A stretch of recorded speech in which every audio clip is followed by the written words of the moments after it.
Welcome, everyone. Hit the like button. Share. Hit the like button, share. Welcome, everyone.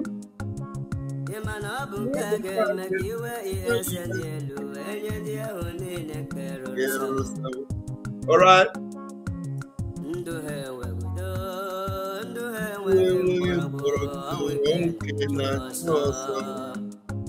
All right, I welcome everyone. It's a full house already.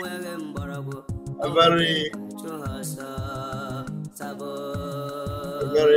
informative broadcast. I've been waiting to do this. I thought I would have a companion tonight, but I couldn't lay hold of him.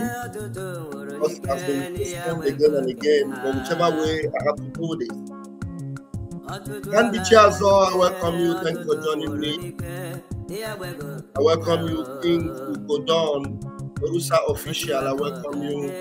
Lance Benzico, you're welcome. Please, as you're coming in, make sure you're hitting the like button. Make sure you're sharing it. Make sure everyone is here. Frank Okoye, I greet you. Gabriel Isaac, you're welcome. Ikenna Ozo, I greet you. Kingsley Eze, Vincent Carlo, Ina Goram Lois, Lolo Ego Ibo, you're welcome. Hello, here Friday, I greet you. Monsieur Christopher, you're welcome. Emmanuel Chikwike, I greet you.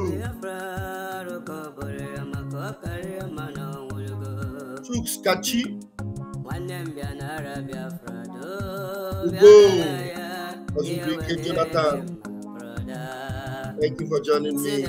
Akachiku, that's correct. Genevieve, Victor, Obieze, my own Obieze, I greet you. Thank you so much. Emmanuel Chikwike, World Focus, Kingsley, Obidema, Kingsley Ibika, Emmanuel Gentle Biafra, Kingsley Oli, Alonso. We have Josephine, Asante, Ego Ferdinand. Am I correct? Yeah, this app is difficult to get the name immediately. It's unlike StreamYard. I prefer StreamYard, but StreamYard is messing up.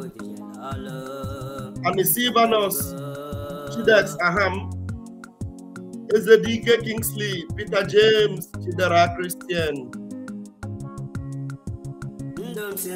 Aneto, Clement, Sunday Allah, Eze Collins,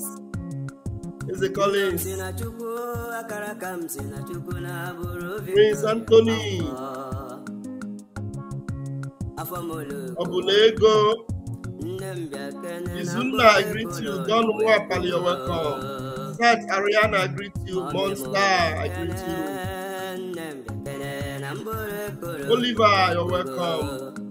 Olivia Wisdom, Kennedy Don, we have a full house. Peter Don, Friday or 4. Isi Izuchi, my own brother, I greet you, Mwachineke.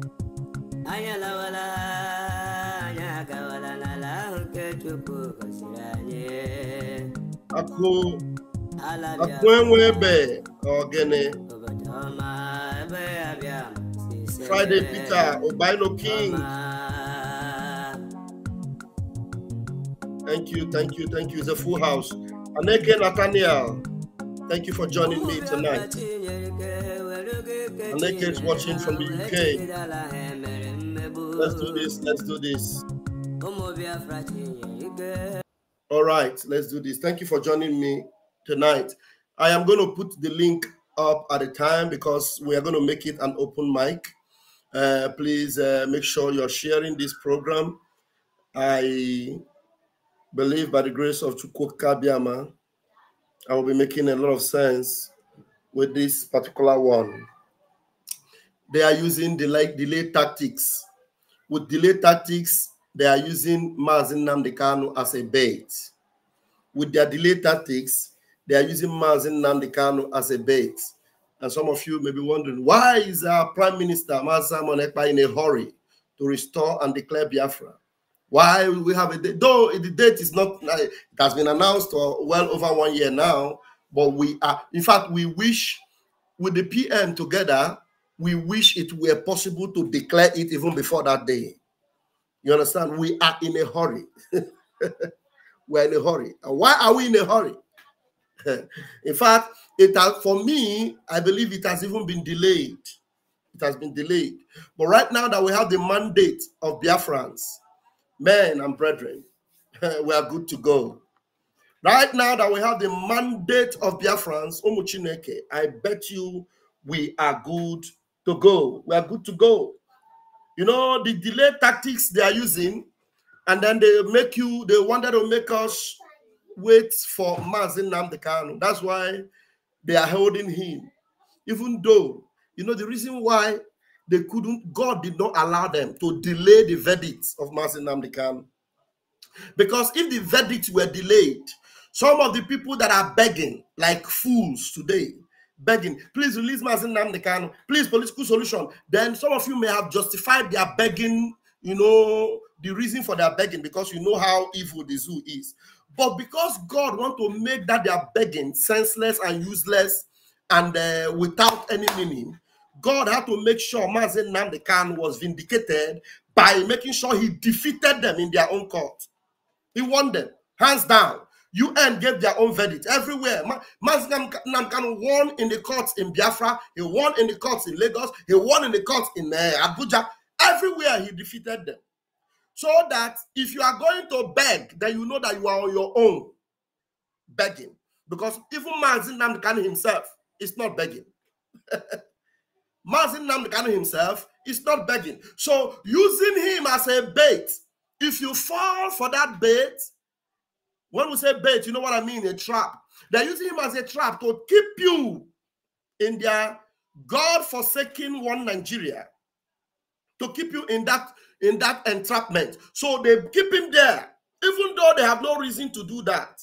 They kept him there. And then some of the idiots that do not know the meaning of freedom, you hear them saying, it is only Mazi Nnamdi Kanu that we know. Mazi Nnamdi Kanu must be out. Mazi Nnamdi Kanu is not out. You are talking about declaring Biafra. Cha, Cherekwea. You think we are going to be with you? Now, with every evidence we have today that the zoo is a determined Islamic republic, is a determined caliphate, like Turkey today. Yes. So with every of their program on motion and moving with speed, and they don't even care anymore what happens. All they want is just to make sure that their Quran is dipped into the Atlantic Ocean. All they want to make sure is that the legacy of Uthman Danfodio is kept.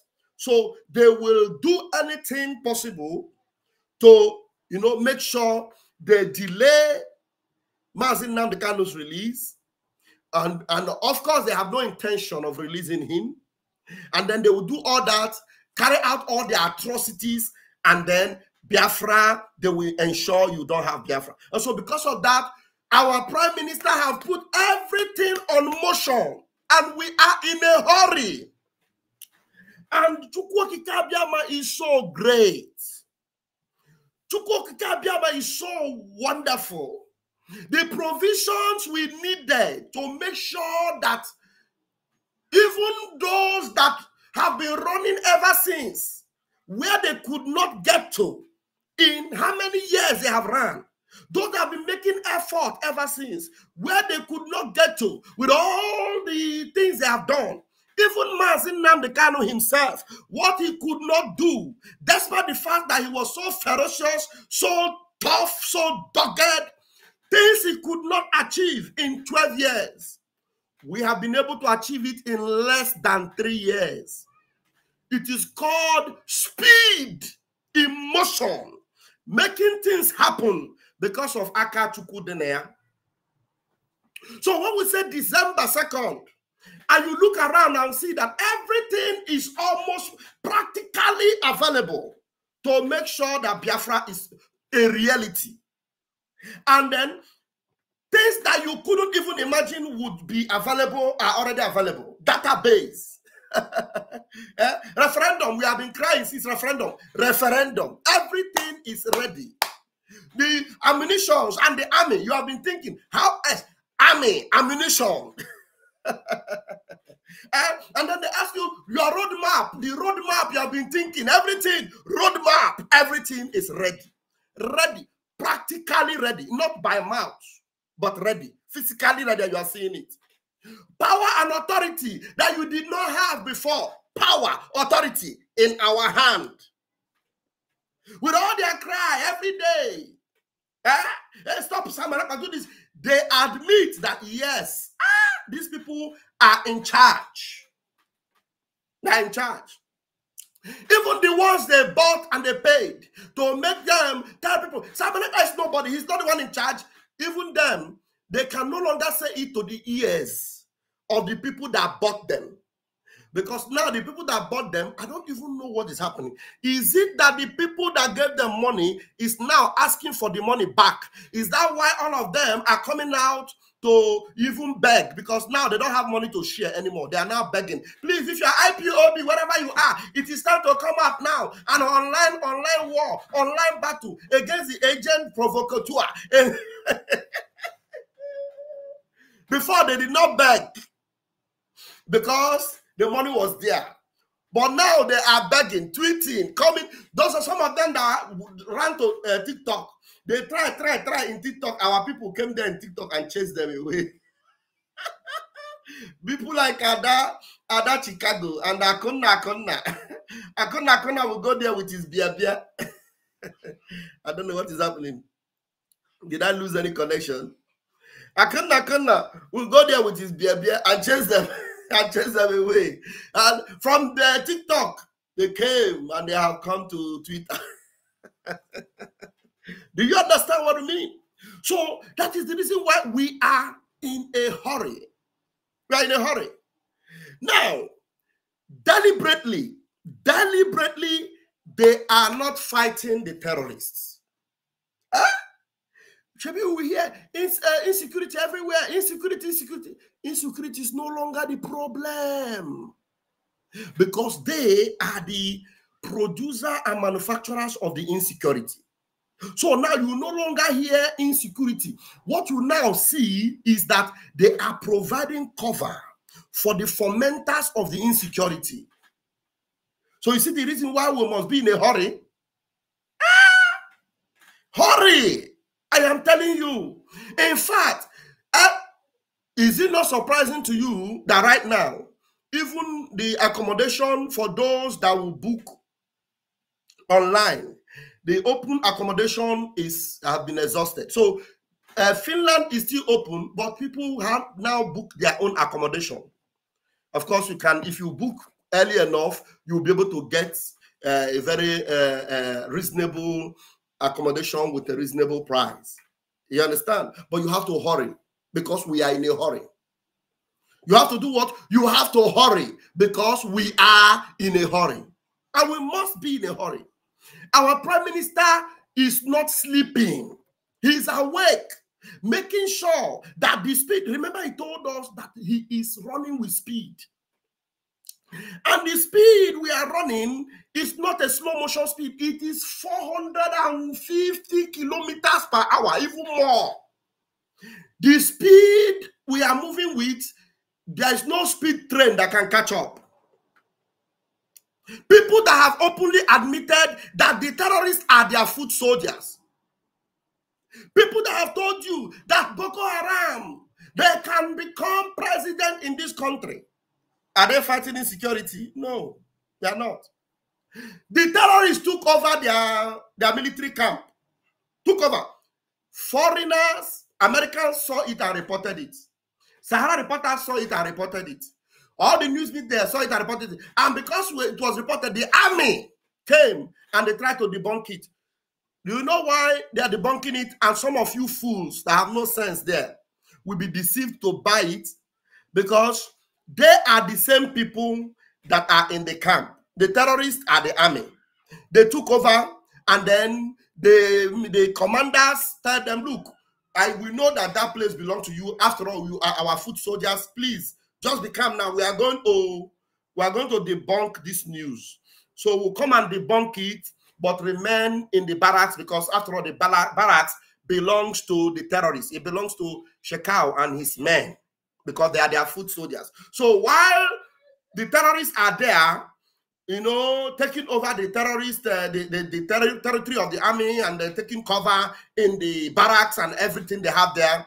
What they now do is they come out and they debunk it. What are you debunking? Everybody knows that the terrorists are your armies. They are your foot soldiers. So you debunking it, it makes no sense whatsoever. It doesn't make any sense because we already know that they are part of you. It is part of the game. Ukochuku, not the same people. Ukochuku, not the same people. It will be very dangerous. The most dangerous thing that anyone can do at this point is to say, we are waiting for them to release Mazi Nnamdi Kanu because that is what they wanted you to do. And you know what is actually demoralizing them? Is for the fact that we are not waiting for Mazi Nnamdi Kanu's release. We are taking action and doing the needful for Biafra restoration. We're not taking doing anything to make them feel that we are waiting for Mazi Nnamdi Kanu release. Hello?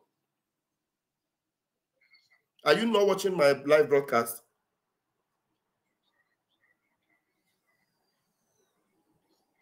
Okay, connect and watch. Okay, I'm live. Thank you. All right. They thought we will fold our hands and wait. And wait for Mazi Nnamdi Kanu. We have to wait for Mazi Nnamdi Kanu. Some of the idiots, you see them saying, you don't have to kill the army, you don't have to fight the army, but the army are, you know, murdering our people, setting fire on our villages and destroying, you know, businesses of Biafrans, and kidnapping innocent people and killing them. Kidnapping innocent people and maiming them, massacring them. And you tell us to fold our hands and allow them. Yeah, because when you do it, they will not tag us. They say that you are doing it. It's Mazi Nnamdi Kanu that is doing it. You are a buffoon. But how can they say Mazi Nnamdi Kanu is the one doing it? Is Mazi Nnamdi Kanu free? Have Mazi Nnamdi Kanu given any order to us to do anything of what we are doing? No way. Mazi Nnamdi Kanu is fighting for his freedom from the dungeon. His lawyers are doing the needful and they are winning. And yet, there's no legal system. There's no legal system that will, you know, set Mazi Nnamdi Kanu free. Everything they are doing, you know, is just running round and round. The Islamic State is going on. Now, for the fact that they are also in a hurry, because they see that we are moving forward with Biafra and we have a date. The whole world is watching. Like play. Biafra referendum is already on the internet, on search your Google engine, you see it on that. What is this thing called again? You know, it's on this oh my God, why this thing just come off my head immediately? What do you call this thing online where these things are stored? On the internet, anyway. It's on the internet. The Biafra referendum, over 50 million have voted, is on the internet, is on the database everywhere in the world. It is there. So you go and search, you go to Google, you go to the other search engine that have escaped my head now, you go there and you search it, it is there. If anybody remember what I'm trying to talk about, I promise I have posted this several times, that the referendum is already on a, hey, I will remember. Encyclopedia, not Wikipedia. It's already on Wikipedia. It is already on what? Wikipedia. Thank you very much. You people are sharp in the spirit. Our referendum is already on the Wikipedia. Go there now. Just type Biafra referendum. It is there. Over 50 million have voted. And because of that, Fulani terrorists in the House of Senate, in the House of Rep, they are all in a hurry to pass the law, the Islamic law, to declare Nigeria an Islamic state. To declare Nigeria an Islamic state. And you know one funny thing? Both the journalists in the zoo and the idiots that have established businesses in Abuja and Kano in Kaduna, they will tell you, Nigeria is a secular state now. How do you think they will be able to do it? It is impossible. I just look at them and say, even monkeys don't think like this. Monkeys have brain. You know, things don't happen to them like that twice. They have so much brain. But these are human beings. Under their eye, koro, they see INEC fixing results, fixing their elections, choosing a candidate, announcing it. They didn't do anything. Abiola won election. Abiola was murdered. Nothing happened. They do and do and do. They continue to fix elections.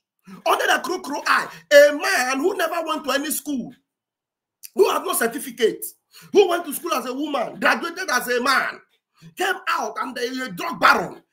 You know, he didn't win any election. He robbed them under their nose, koro. INEC declared him.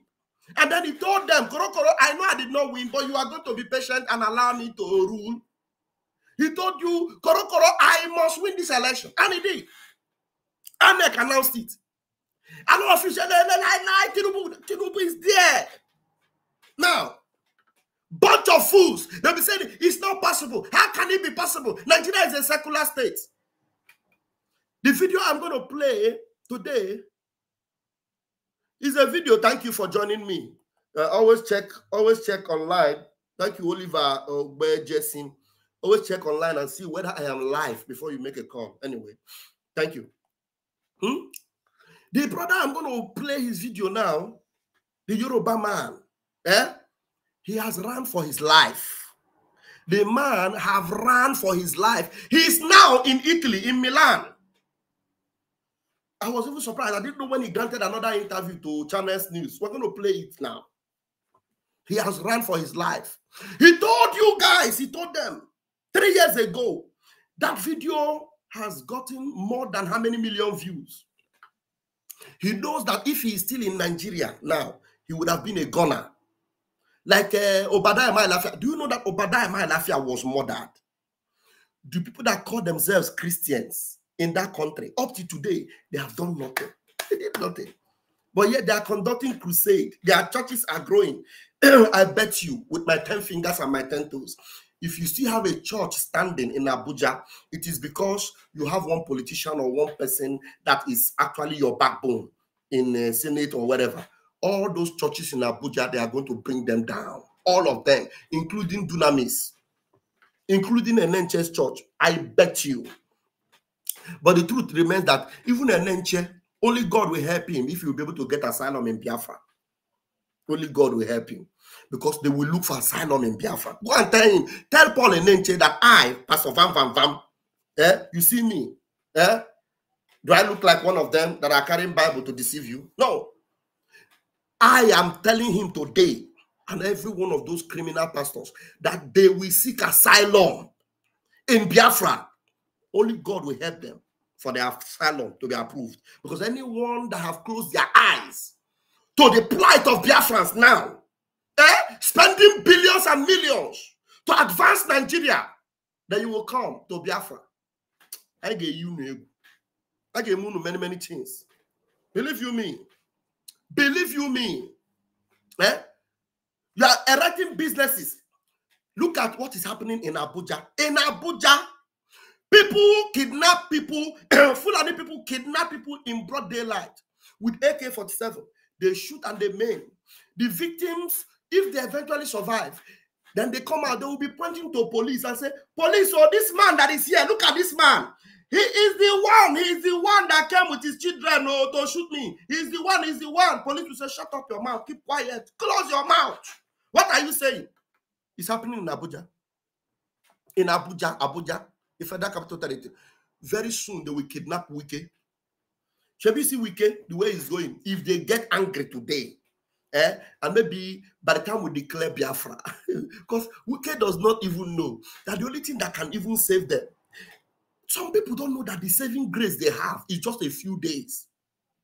Because you may not have time again to run from Abuja to come to Biafra land and secure yourself. A time is coming. You see Wike that is going around with security. All the securities will turn against him.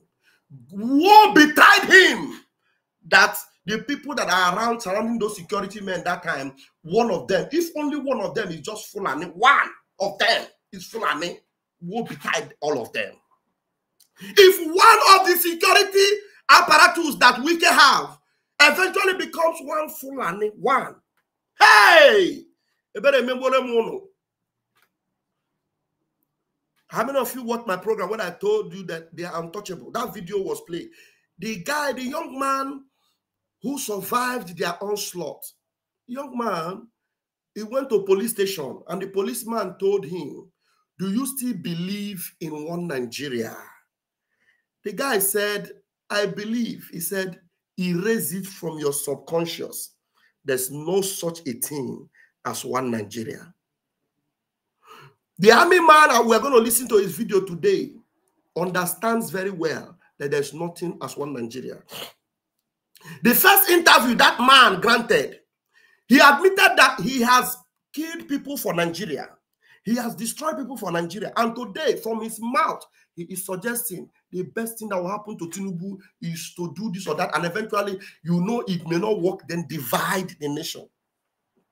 That was a hardcore one Nigerianist that was actually on a mission for Nigeria, killing and maiming for Nigeria.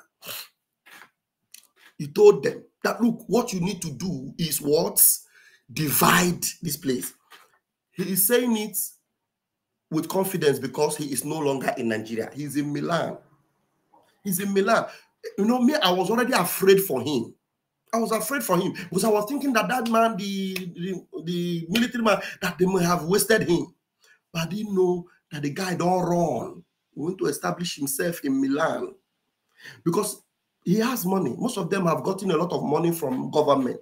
As working for the criminal country like Nigeria, they were able to secure places for themselves. Some of them have bought houses in America, in different countries. But this one is in Milan. And he was even talking about going to Israel and all that because he's now free. He's no longer in Nigeria. If you are in Nigeria today, right now, you are not free. The only time you are free is when you are outside Nigeria. No matter the security you have. Do you see Musa? Musa that is gallivanting himself and come on national TV and is talking. The chief of the commander-in-chief have appointed a replacement to the chief of army staff, and because there must not be vacuum and this or that. Musa is not safe. Musa is not safe. I'm telling you. Because the pressure we are brewing on the zoo, because by the time it will dawn on them, after they see what we will do on the 2nd of December, if you are still in the Nigerian army, your name will be sorry. The audio have already come out of what they are doing to people that are not of their own natives in the army. There is division in the air. There is anger in the air. Those of them, Oh my God. Some of you don't know what is happening. Of course, there are some Fulanis that are, God-minded, that have the heart of God, that God is using to expose all these things. Like that guy that they shot on close range, that eventually survived. Remember you said in his story that it is one Fulani man that is actually working with them that exposed everything to him. And the Fulani guy volunteered to go to the police to help police with investigation. Police ignored and they were not ready. So some of the information we are getting, some of them are even coming from some of the Fulani people. Because some of them actually, they see what their people are doing. They see the program on ground and they expose it because they know it is coming. It is coming. They were in the mosque the other day. PM posted it on his Twitter. They were preaching to them, telling them what to be doing when they go in Christian communities and what they should be doing to people that are not Muslims. Who was recording it inside that mosque? Somebody had a secret camera and was recording it and brought the videos out to us. And PM posted it. These things are evidence that are out of what these people are doing. So they are agitating right now to make sure that they enact that Islamic state, the caliphate of Nigeria. Yes. Kunle we are going to play the video of Kunle. That is his name, Kunle Olawumi. Kunle Olawumi have run for his life. He's now in Europe. He's now in Europe. And you're going to hear what he said. And let me play that video. I wish my brother Marcel is watching. I wanted him to join me on this program. I actually sent you the link. Marcel, okay. The link I've delivered. Let me try and call him and see whether he's available. But there are so many videos that my brother here has that he's supposed to use. We're supposed to use here. Okay. Please, if you come across your message, please call me, join me in this program. Please. All right, let's go to Twitter and play this Kunle's interview.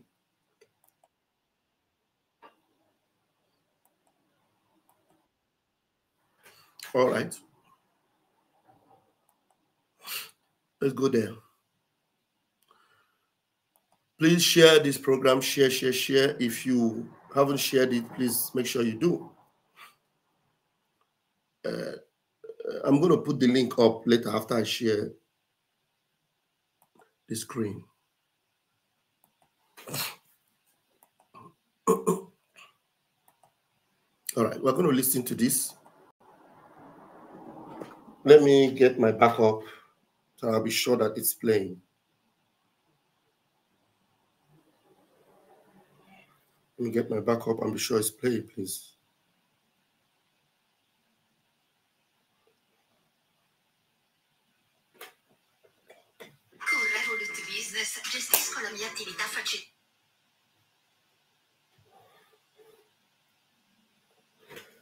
Okay, here we are.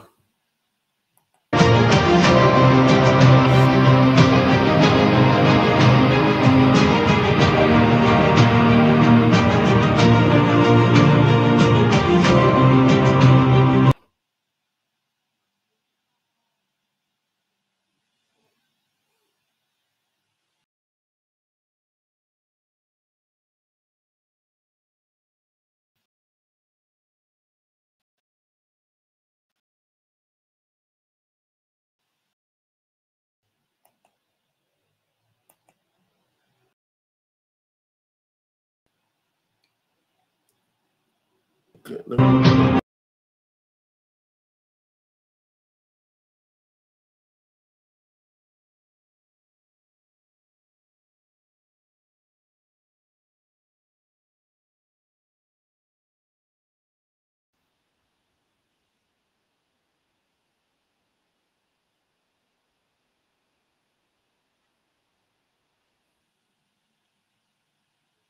that other relevant laws like the public, the commercial law, Islamic commercial law, the Islamic company law, the Islamic international law can have a place in the constitution. Okay, so that's a background because I remember.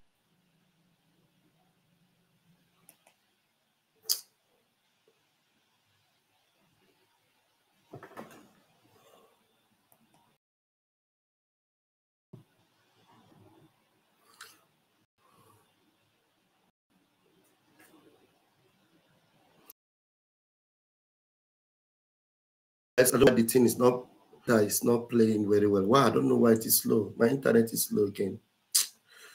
What's happening here? What's happening here? Okay, I have my brother here.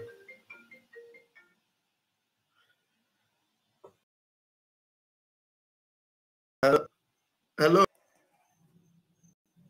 Hello. Mazi.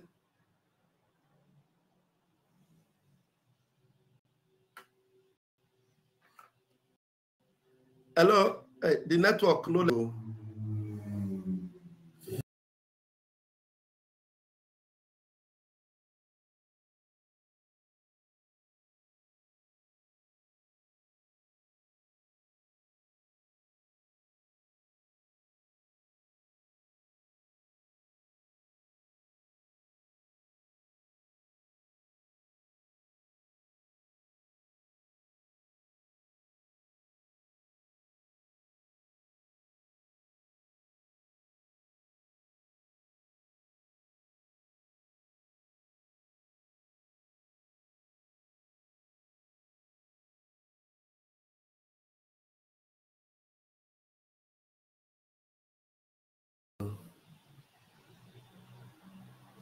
What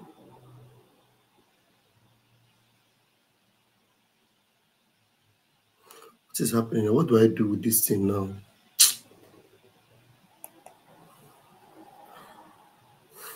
Just to connect to Twitter again, click connect.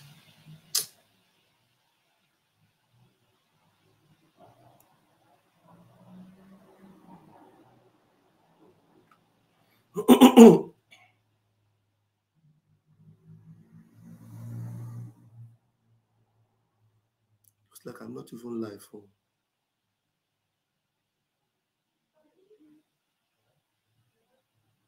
I'm not even live. Change happened now.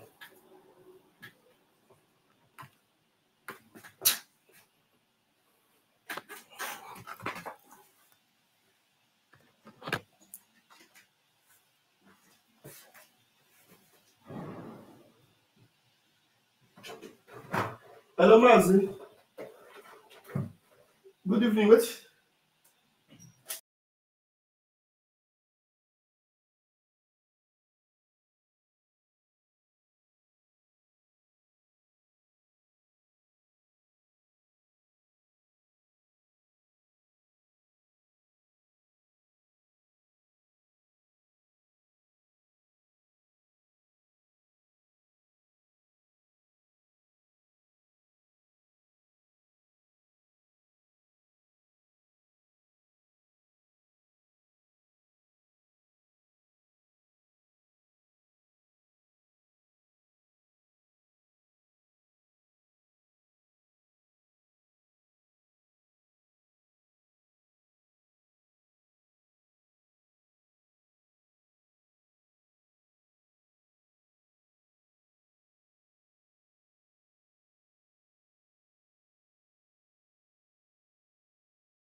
Oh,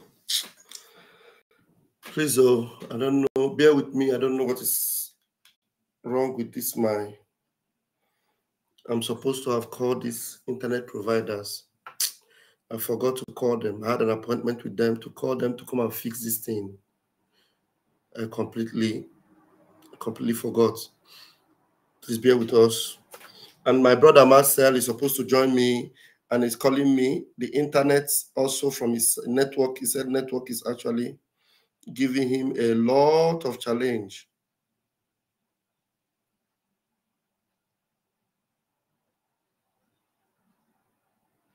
Ah, okay.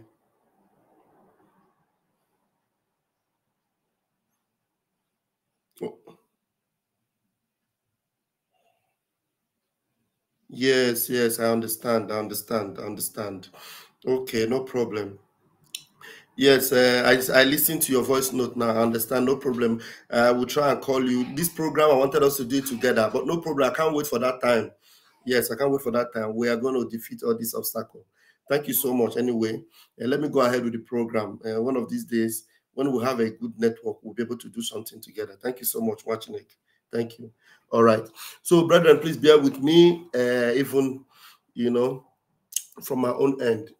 We have a solution over internet network. It is my own fault this time because I had an appointment with the internet provider. They promised I should call them whenever I am free, so I'll call them. We'll control the distance.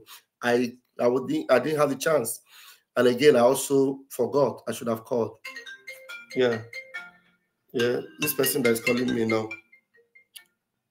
Yeah. Hello, I'm on a live program. Hello. Okay, let's see. Maybe it will work now because the internet is back. Yes.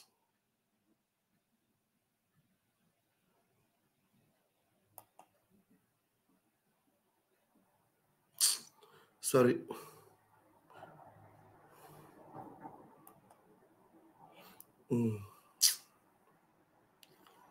It will work now because the internet is back.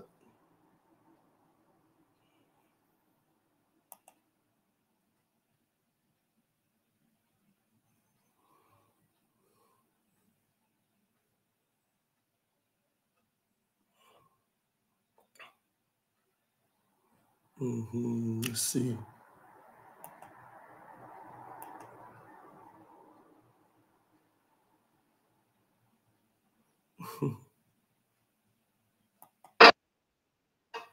Okay, so let me get my backup.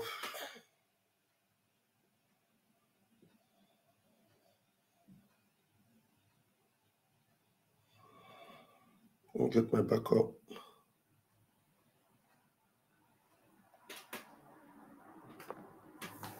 Okay, please don't go anywhere. Please bear with me. Today it's gonna be. We have all the time. So we're gonna do this together. Okay. All right.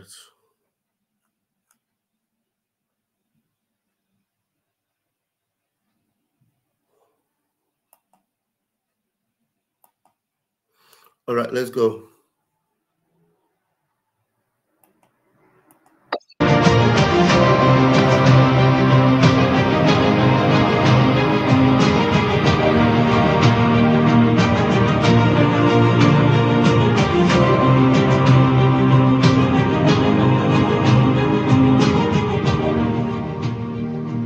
What I'm requiring is the removal of section,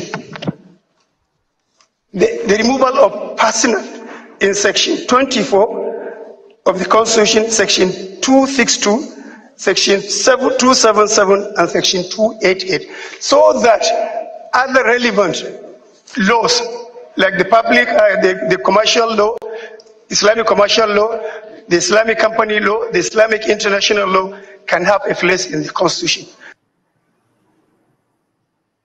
Okay, so that's a background because I remember that bill that was moved on the floor of the House of Representatives about the expansion of certain provisions of the Islamic laws.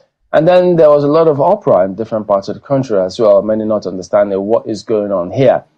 And then, who knows, Mr. Queen, allow me. Then his narratives, what he has spoken about some time ago, many trying to see if they could connect the dots.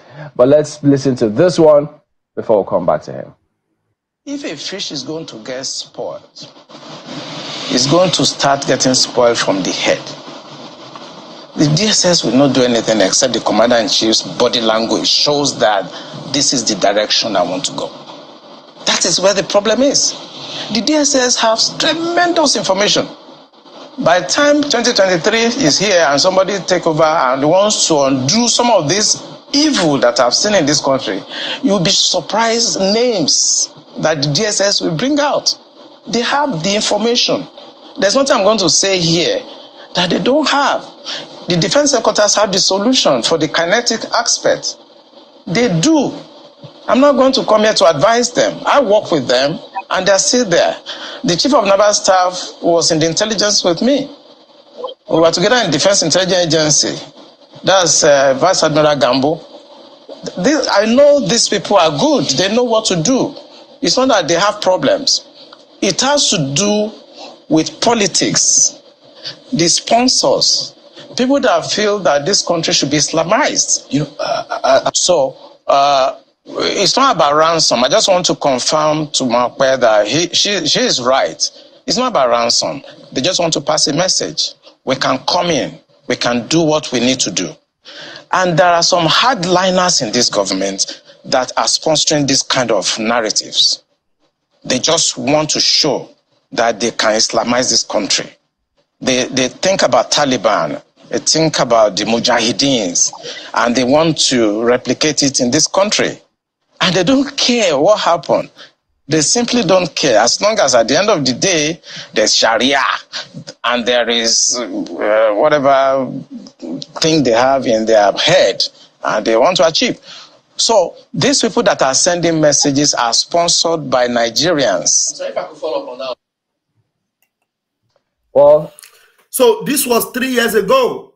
Let's listen to this man. Yeah. He's here with us now. That was several years ago. Colonel Laumbi, former Navy commander, professor of global security studies, also Nigerian Defense Academy. Good morning, and thank you for coming on today. Okay, I will lay some emphasis before I'll play.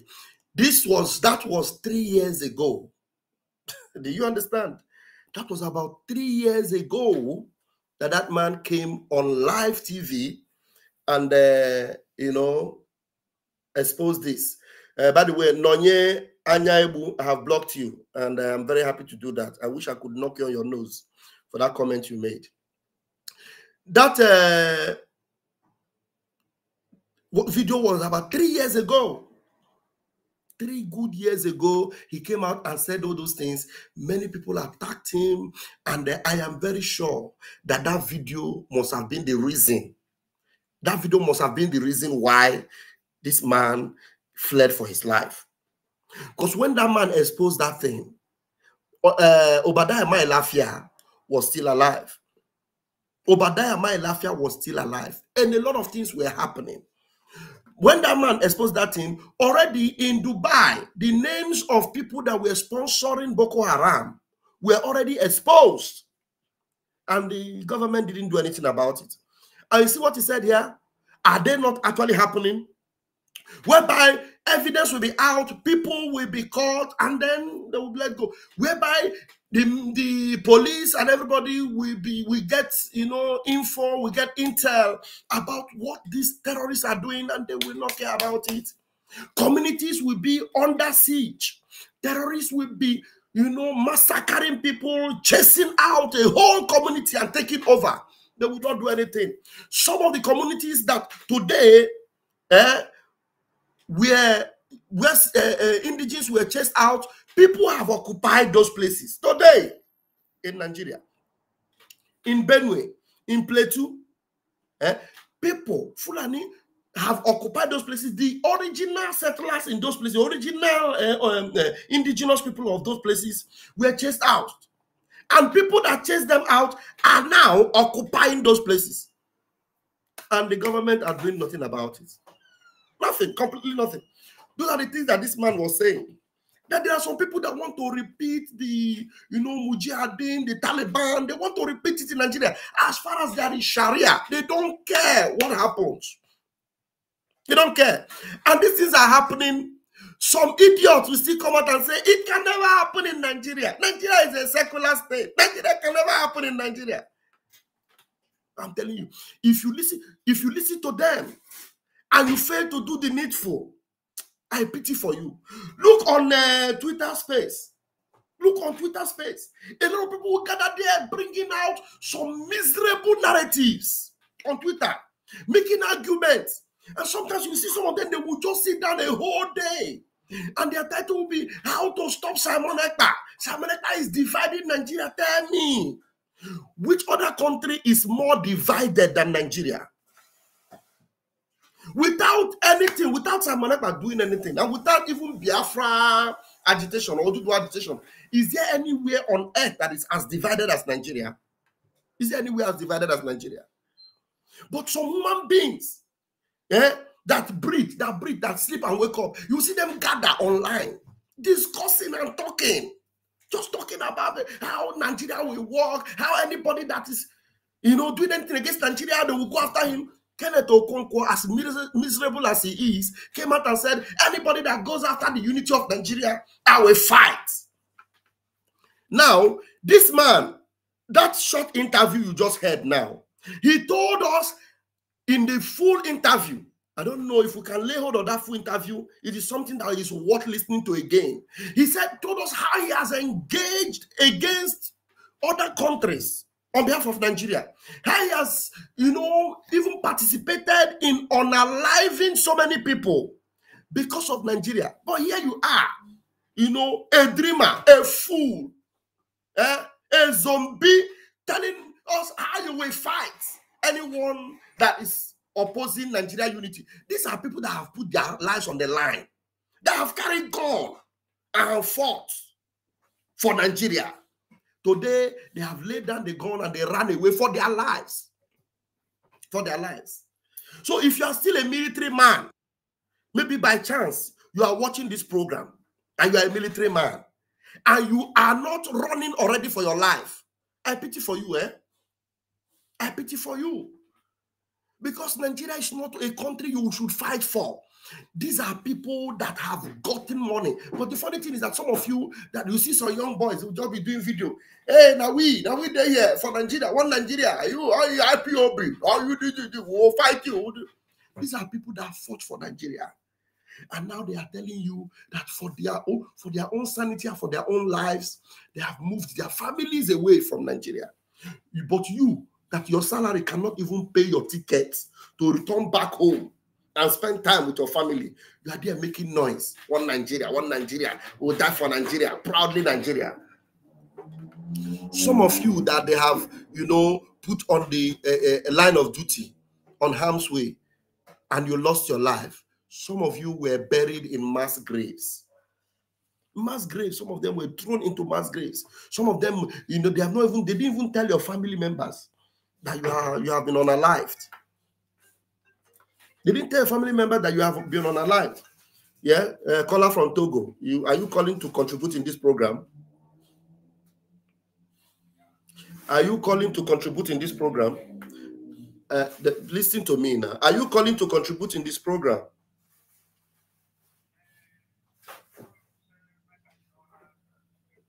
Which thing? Call me back. I did for program, I beg. Some of you, they will not even, and this man said it in that video, that they don't even care what happens. They don't care what happens as long as the country is Islamized. He was saying it then. And now, like, as if, some of you are watching as if what he said, he didn't say it. Today, in your National Assembly, they are actually having the debate. Not even debate. They are bringing they are applying for it.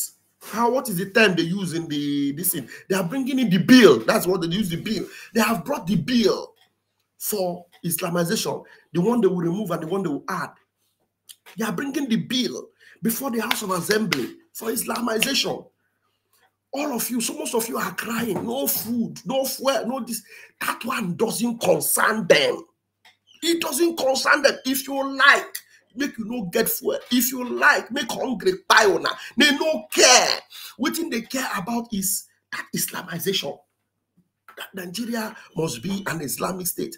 And some of you are arguing, hey, they cannot do it. Nigeria is a secular state, secular. You will be there secularing yourself and you will all perish. You will all perish all in the name of secular. Believe you me. You think it's a joke? You think it's a joke? This is not a joke. That is the reason why we are in a hurry. That's the reason why we are in a hurry. Those that can run away have run for their lives. Like this man here now. Let me play it so that you will listen to his story. He is no longer in the zoo. He is no longer in the zoo. And you will hear it from his mouth now. He is no longer in Nigeria. For his own life and for his own safety. He is no longer in Nigeria. Now let's go and listen to him. Where's that video? All right. On today. Thank you very much. After 3 years, we have seen again.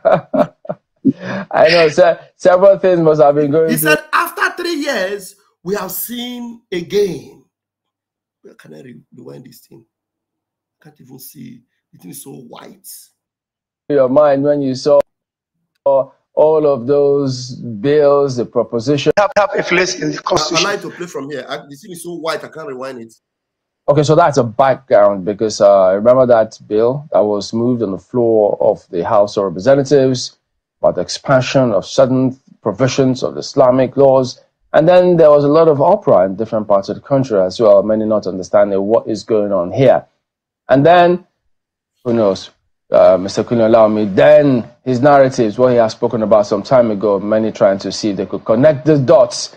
But let's listen to this one before we come back to him.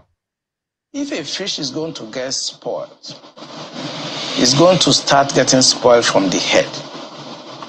The DSS will not do anything except the commander-in-chief's body language shows that this is the direction I want to go.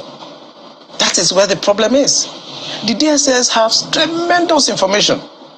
By the time 2023 is here and somebody take over and wants to undo some of this evil that I've seen in this country, you'll be surprised names that the DSS will bring out. They have the information. There's nothing I'm going to say here that they don't have. The defense headquarters have the solution for the kinetic. The 2023 have come. In that DSS, the people that was in charge of the DSS are the same people. Now, Chief Nubu, because of his hunger for power.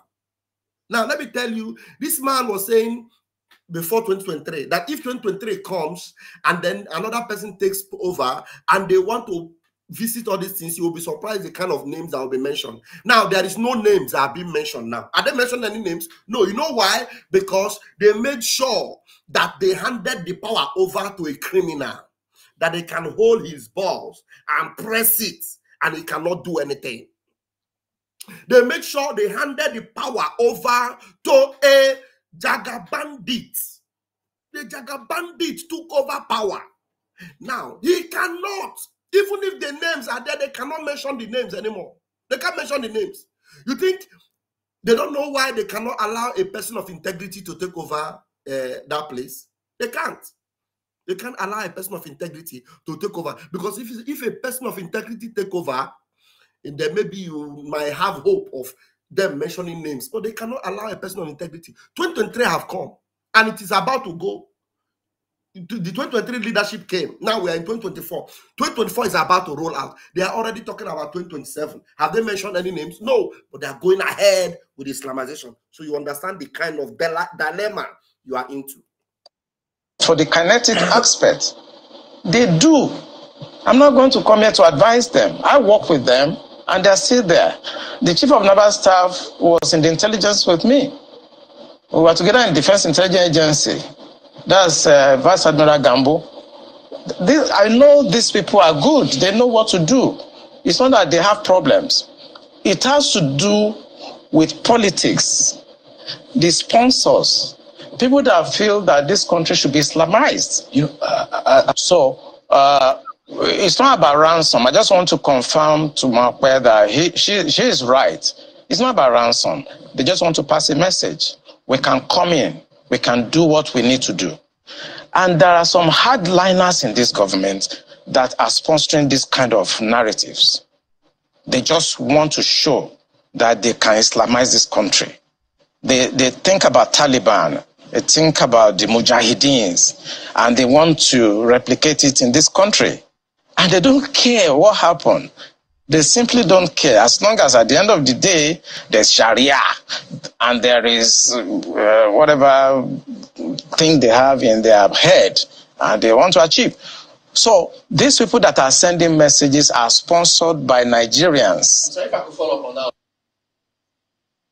Well, he's here with us now. That was several years ago. Colonel Laumbi, former Navy commander, professor of global security studies, also Nigerian Defense Academy. Good morning, and thank you for coming on today. Thank you very much. After 3 years, we have seen again.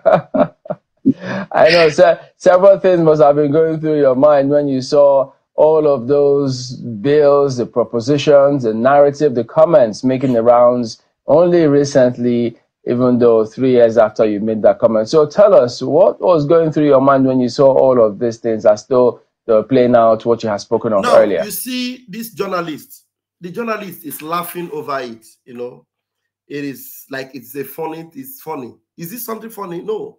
Some of them are just they feel that you know, it just this journalist is a man that this man was in their studio to say these things, and it is happening. And sometimes you see some of them asking some very stupid and nonsensical questions. Some of them, you know, reflecting that the narrative that as if nothing is actually happening, that maybe like it was a guesswork that this man came to do. You just guessed and it's not happening. No, the man was not guessing. The man was in the system. He said things, and that those things are playing out exactly the way he said them. Just like Masin Namdekan, who understood everything about Nigeria, and was saying them exactly the way it will happen. Why? Was he predicting? No, he was not predicting. Was Mazen Namikanu prophesying? I can vividly tell you he was not prophesying. He actually knew that these things are going to happen because he has seen them playing out. And he knew where they were going to. He knew their antecedents. That look, these people, this is the way they operate. This is the end, you know, product that will happen. Because this is how they start everywhere. This is how it happened in Turkey. This is how it happened elsewhere, different places. In Pakistan, in Bangladesh, in all these places.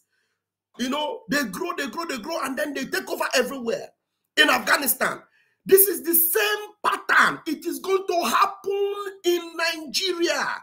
And for the fact that Nigeria is not original, we are not original in Nigeria, there is hope for us because we can escape.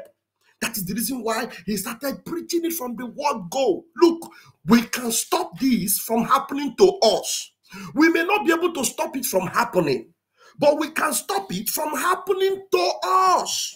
You know why? Because we don't belong to Nigeria. If we were Nigerians, then we will say, we cannot stop it though because it is bound to happen in Nigeria. But because we are not Nigerians, it can happen to Nigeria for all we care because we are not Nigerians. But we can save ourselves by making sure that we split ourselves from Nigeria, demarcate our boundaries from Nigeria. Let Nigeria embrace the darkness they want, but let us make sure that in our own side of the divide, we make sure that our light will glow so brighter and brighter that there will be no way we will allow Nigeria to creep into our own side of the divide. I don't know if I'm making sense. We're not Nigerians, so we can never be Nigerians. No way. So for us to ensure that as we declare Biafra, we stand it and defend it, we must make sure these things doesn't happen to us. So allow them to laugh all they want. They can laugh, but their laughter, just like the laughter of those that perished during the rains that came during the days of Noah, their laughter will soon turn to crying. Believe you me. Let's go.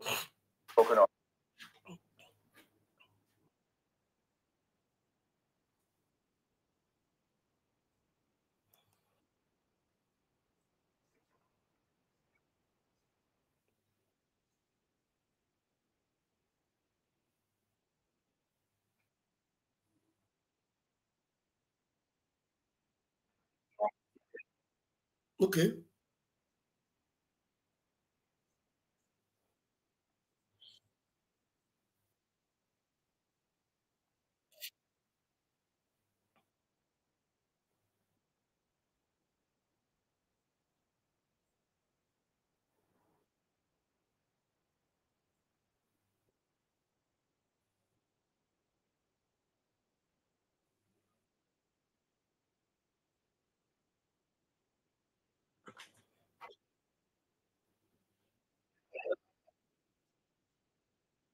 Oh no.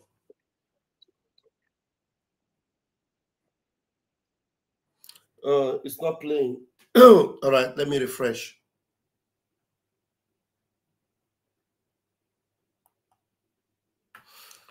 Let me refresh. I don't know.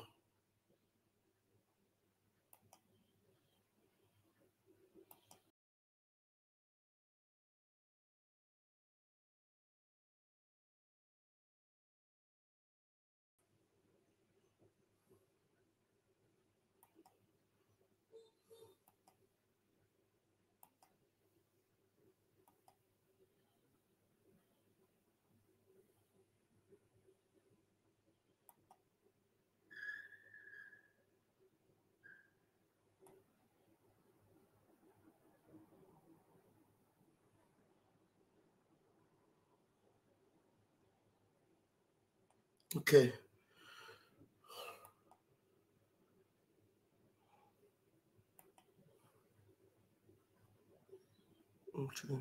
Defense Academy. Good morning, and thank you for coming on today. Thank you very much. After 3 years, we have seen again. I know several things must have been going through your mind when you saw all of those bills, the propositions, the narrative, the comments making the rounds only recently, even though 3 years after you made that comment. So tell us, what was going through your mind when you saw all of these things that still playing out what you had spoken of earlier? I think it was basically confirm my fears, you know.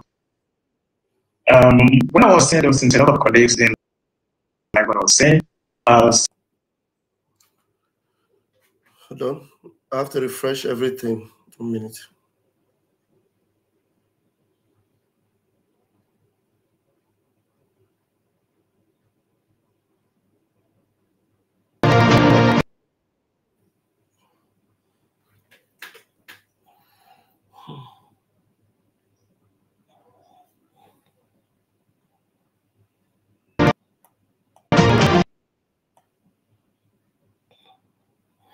Okay.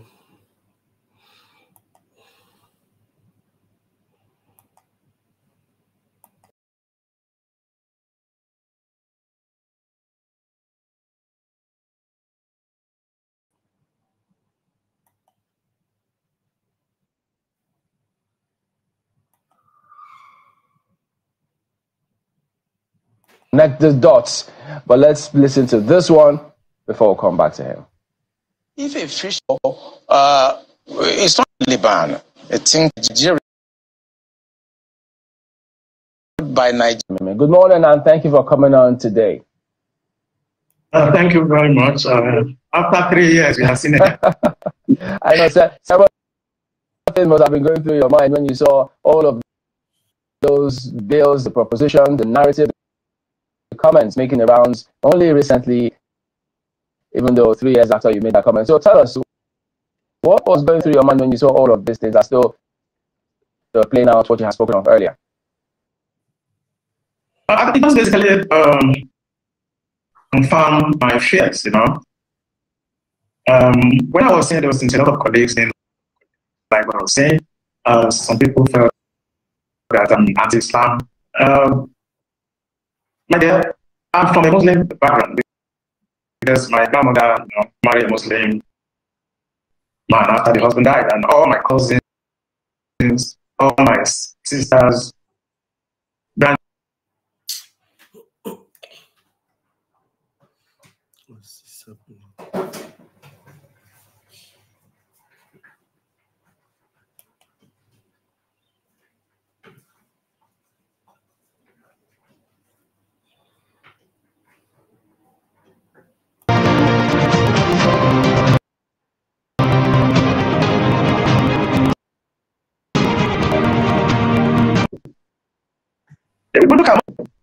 of religions in Israel to tell us how we are to Islam.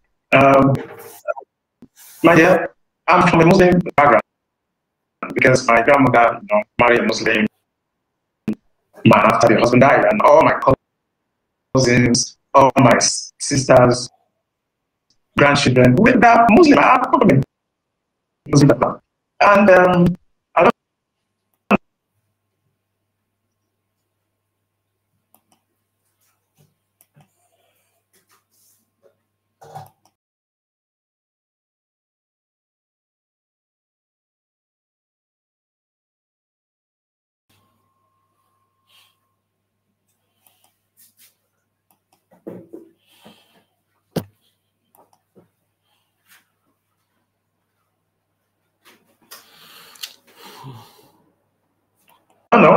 General Adambazao will attest to it that when I took him with the Minister of Defense, to Italy, they were my guests in Italy, and I took them to the largest mosque in Milan, and we prayed together in the mosque. And I think every time I came to Al-Aqsa Mosque in Israel to pray, and I have nothing against Israel. But you see, we are talking about identity and governance in this country. Identity and governance. It is so discouraging to know that at this century we are still at this level of religious understanding. We are still at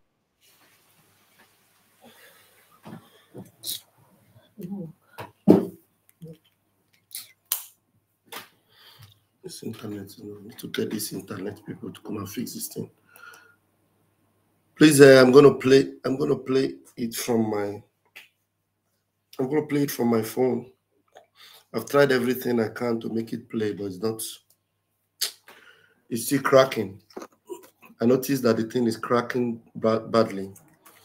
Please, I'm sorry I have not said anything about it. It's cracking. Yeah, it's cracking, I know. I don't know. I wish I could have downloaded it, but it's too long. So let me just play it from here. Okay. I'll have to remove this. Oh, wow.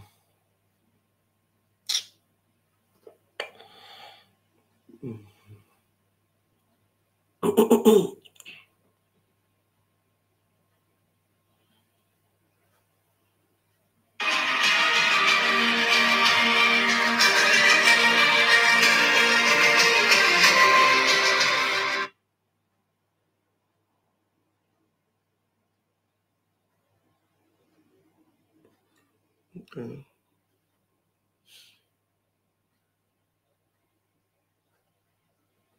The narrative, the comments making the rounds only recently, even though 3 years after you made that comment. So tell us, what was going through your mind when you saw all of these things are still playing out what you have spoken of earlier? It just basically confirmed my fears, When I was saying those things, a lot of colleagues didn't like what I was saying. Some people felt that I'm anti-Islam.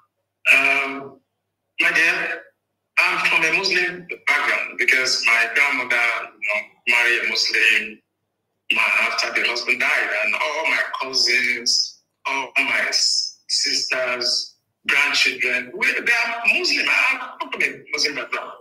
And I don't know, General Adambazao will attest to it that when I took him with the Minister of Defense, to Italy, they were my guests in Italy, and I took them to the largest mosque in Milan, and we prayed together in the mosque.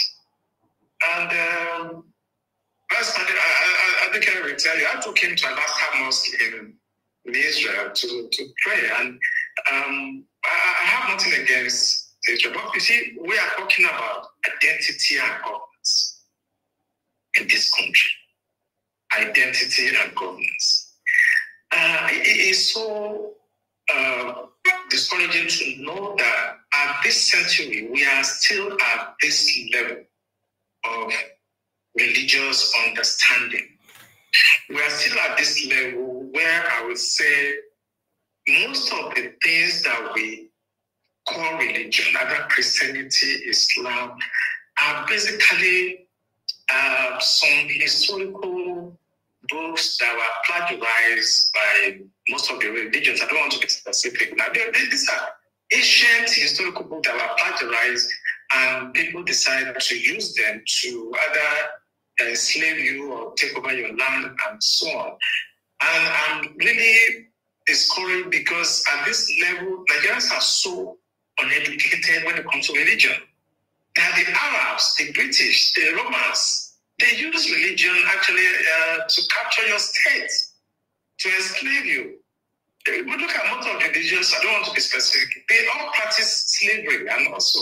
So for us to be at this point where we're supposed to be talking about the hunger that is pervasive in Nigeria today, the inflation rate, the poverty, we are basically sitting in the hallowed chamber, and what we can discuss is that they want to remove personal from something, and that's what they are going there to do.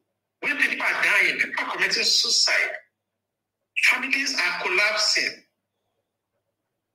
and they will sit down there and start talking about removing personal, so that they can basically Islamize the country finally, because once you remove that person, technically now Nigeria is Islamized. All right, I want to be able to get the understanding of that, because the sections that were the places that they were looking for amendments to sections 24, 262, 277, and 288.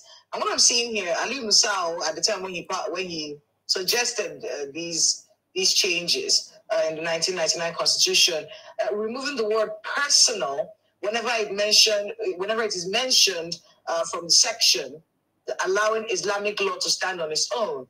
Explain to me the correlation between that and Islamizing the country, just so we can understand where you're coming from on this debate.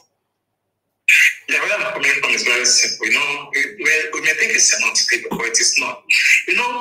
Let's not just talk about issue of marriage, things that are personal, maybe inheritance, maybe divorce, But if you look at the antecedents, Sanfala started this by introducing something that is taking care of criminal laws. Okay?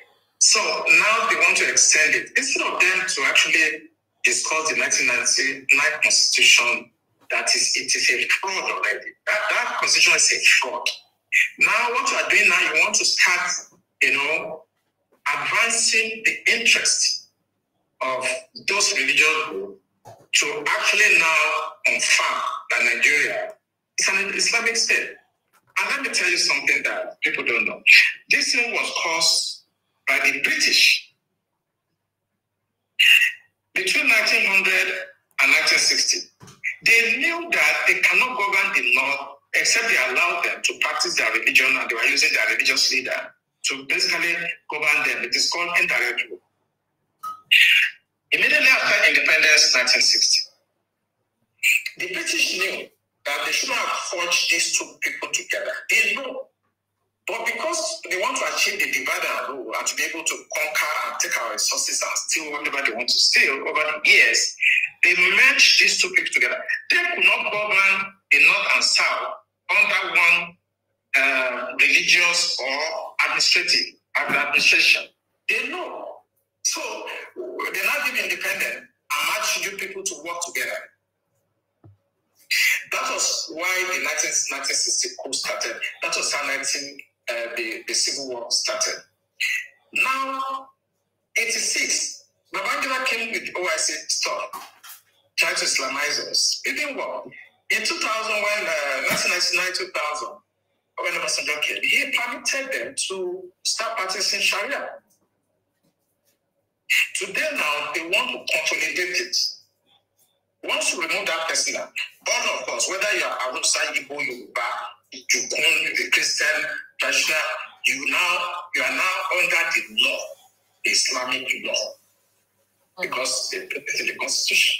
Like listening to the member that was representing Ahoda East, Abu Anodua Federal Constituency, River State.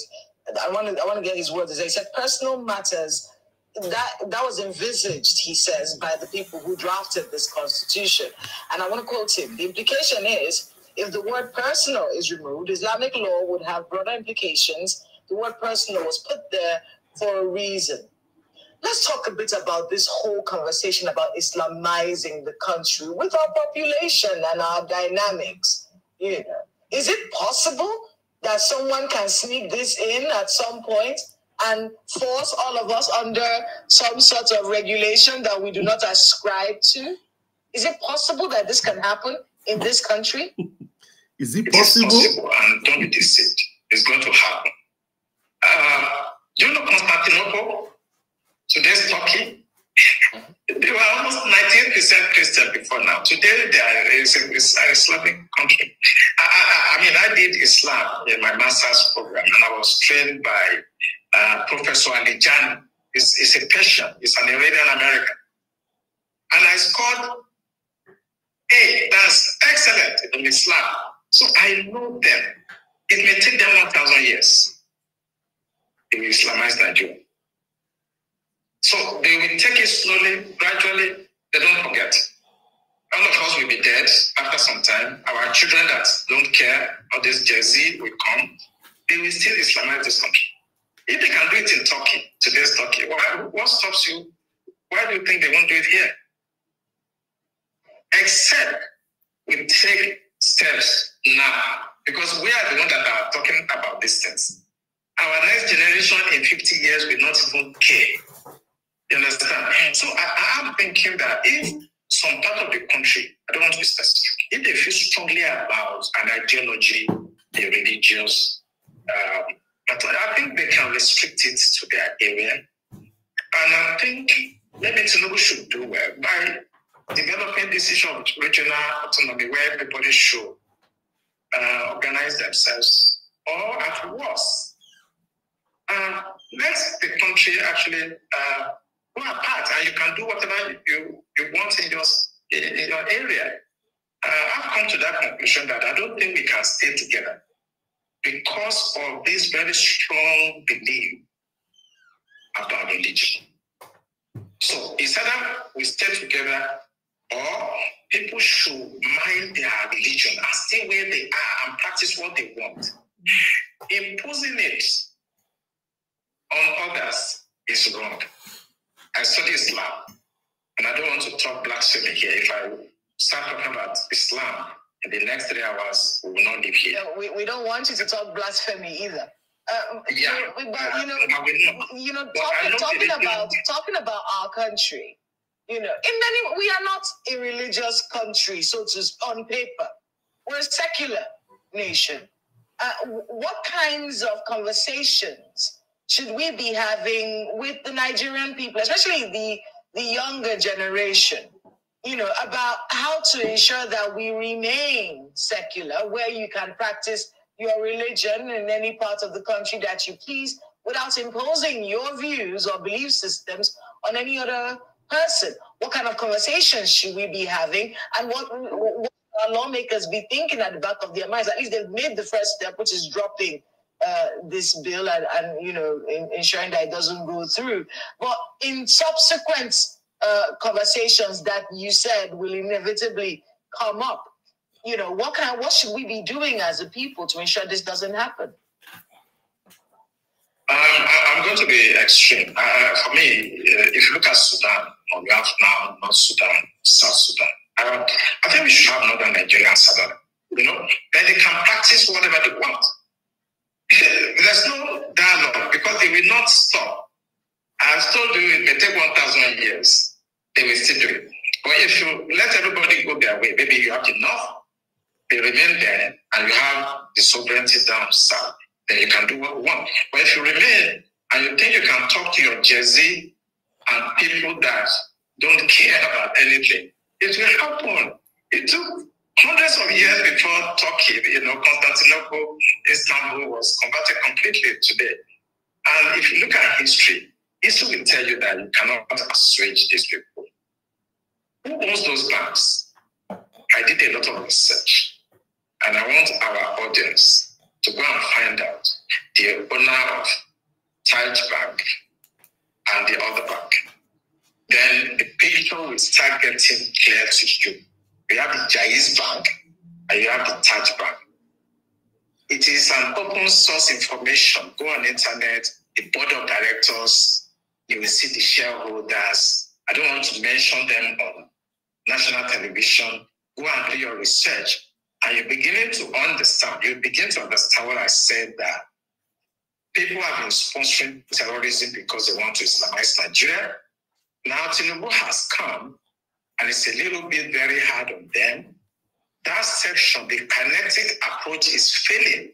So they are now trying to bring it through the constitution, or to legalize it. If we cannot go through the bush and kill as many people, and they are still resisting us, and this man has come and is fighting this is just killing all the fighters, then let us go to the house and bring it in through the back door. We just remove that clause, personal. They will not know, they will not pay attention. They will just, and that is it. They will still do this thing. Go and find out the owners of those banks. They are the ones sponsoring these narratives. And I always say it on television, who are the sponsors? Those guys speaking in the house, they are just paid to do that. And with time, they're going to bribe the remaining ones, and they will pass it. If not this year, it may be 10 years time. If it's not 10 years time, it may be 50 years. They are going to Islamize this country. But I think the solution, what we should discuss with people should try to understand we are not the same people. The North and South are not the same. The British understood. That's what we are doing indirectly, and they deliberately merge us so that we can continue to fight like this, and they can continue to take our resources away.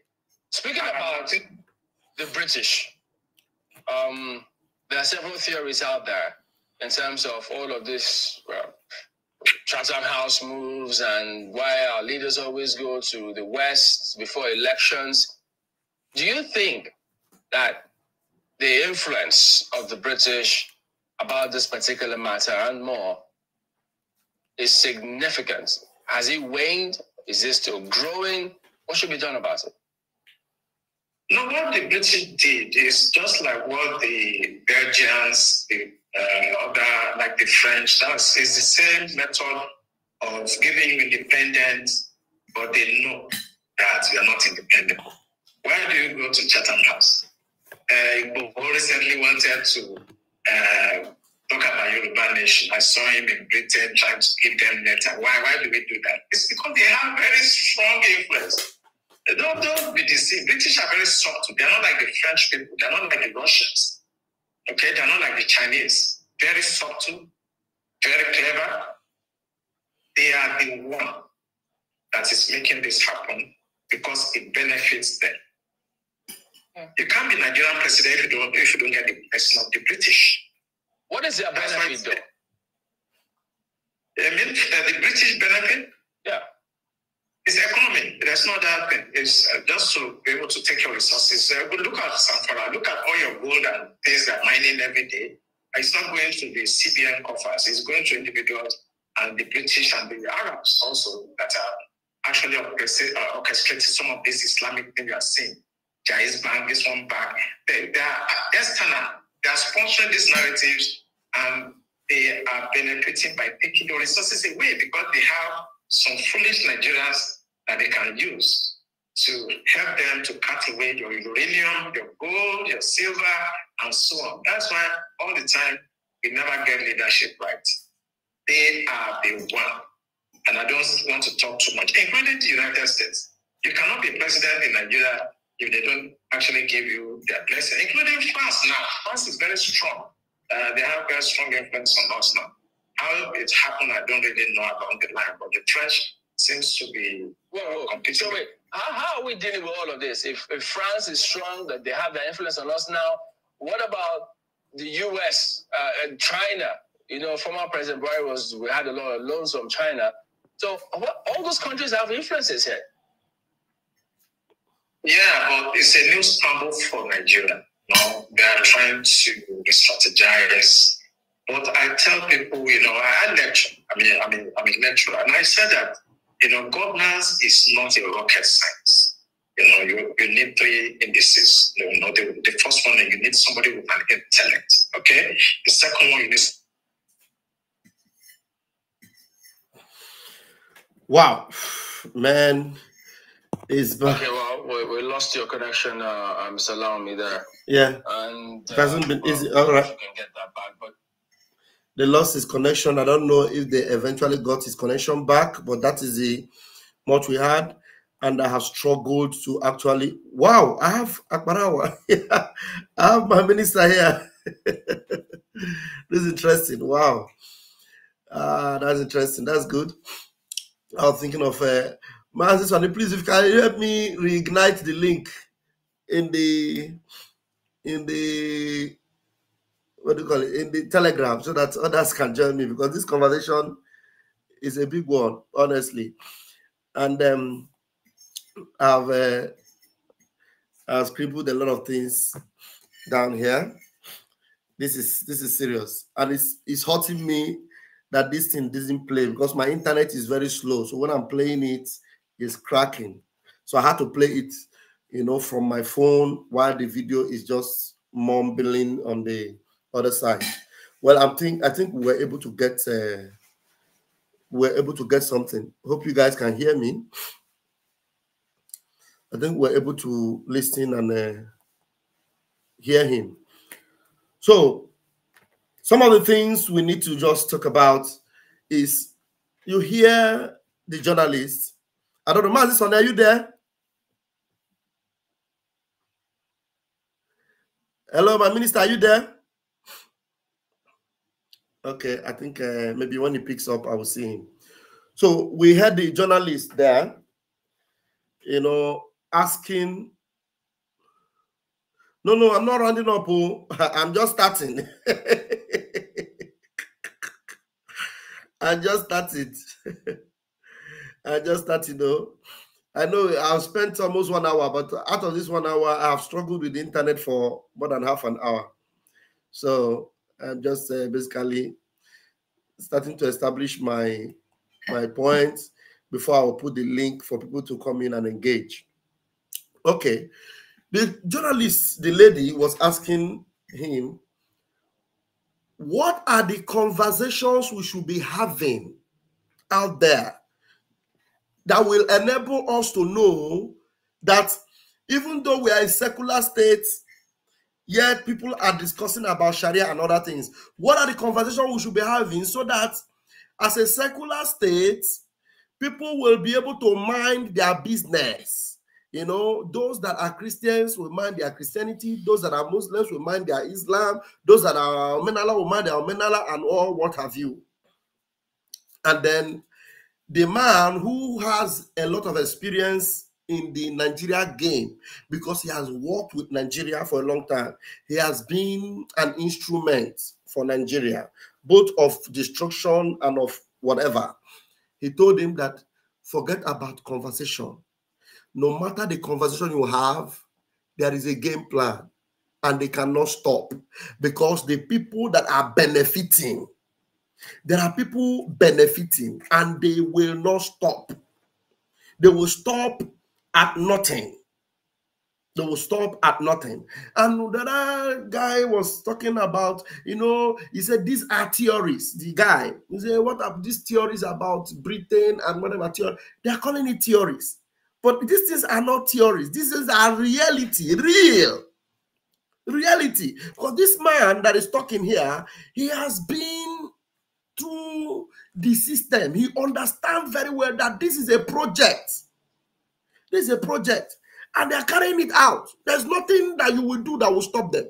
And he told them that the reason why the British people choose these people is because they know how relentless these Fulanis are. They don't stop. You see, these people are just evil because they have seen how it played out in Afghanistan. They don't care. For this British authority, Afghanistan is very far from Britain. It won't get to them.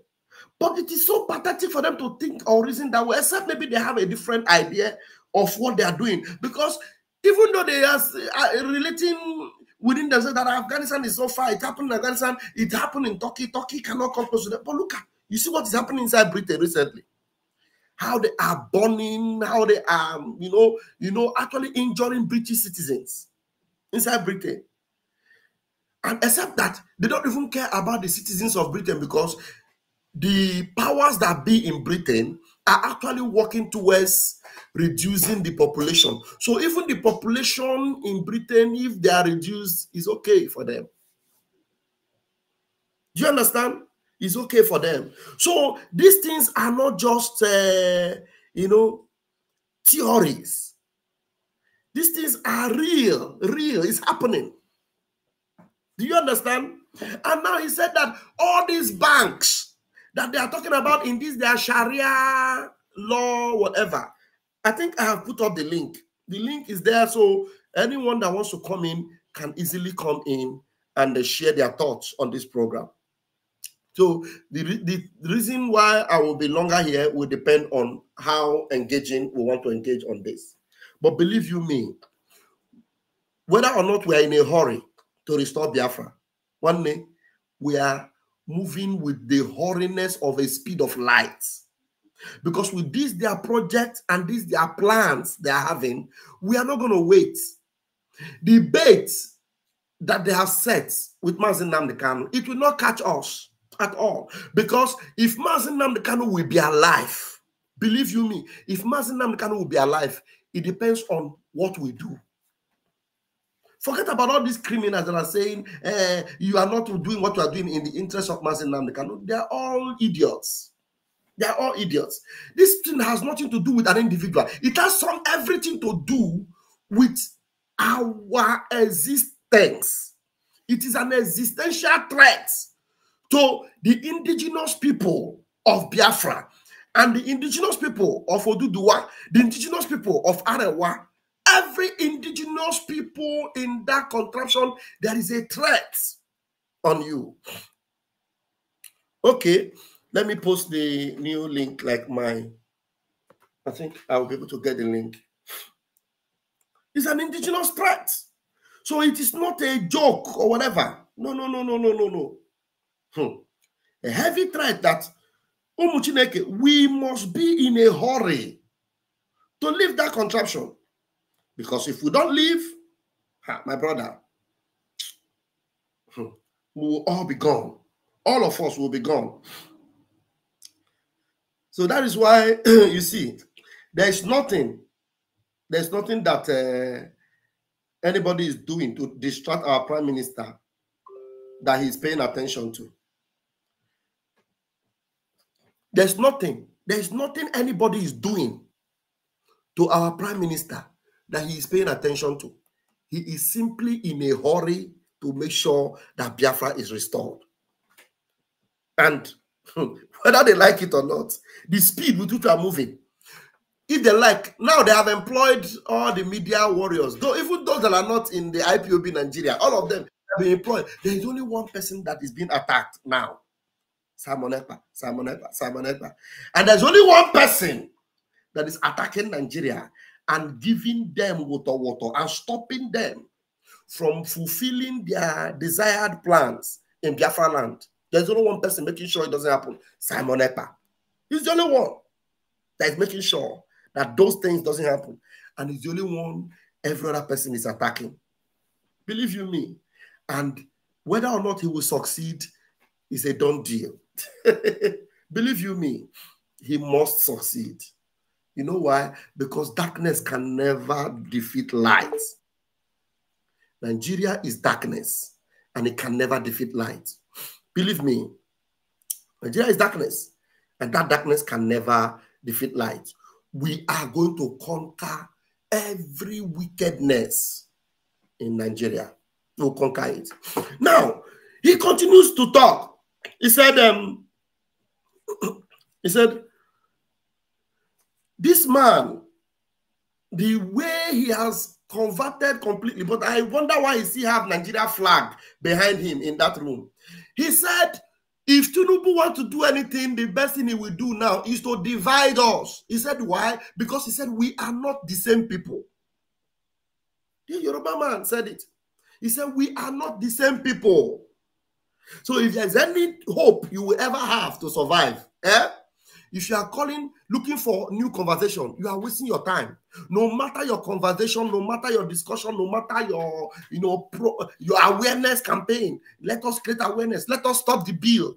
You stop the bill. Then we go through the back door and enact it, because you know why?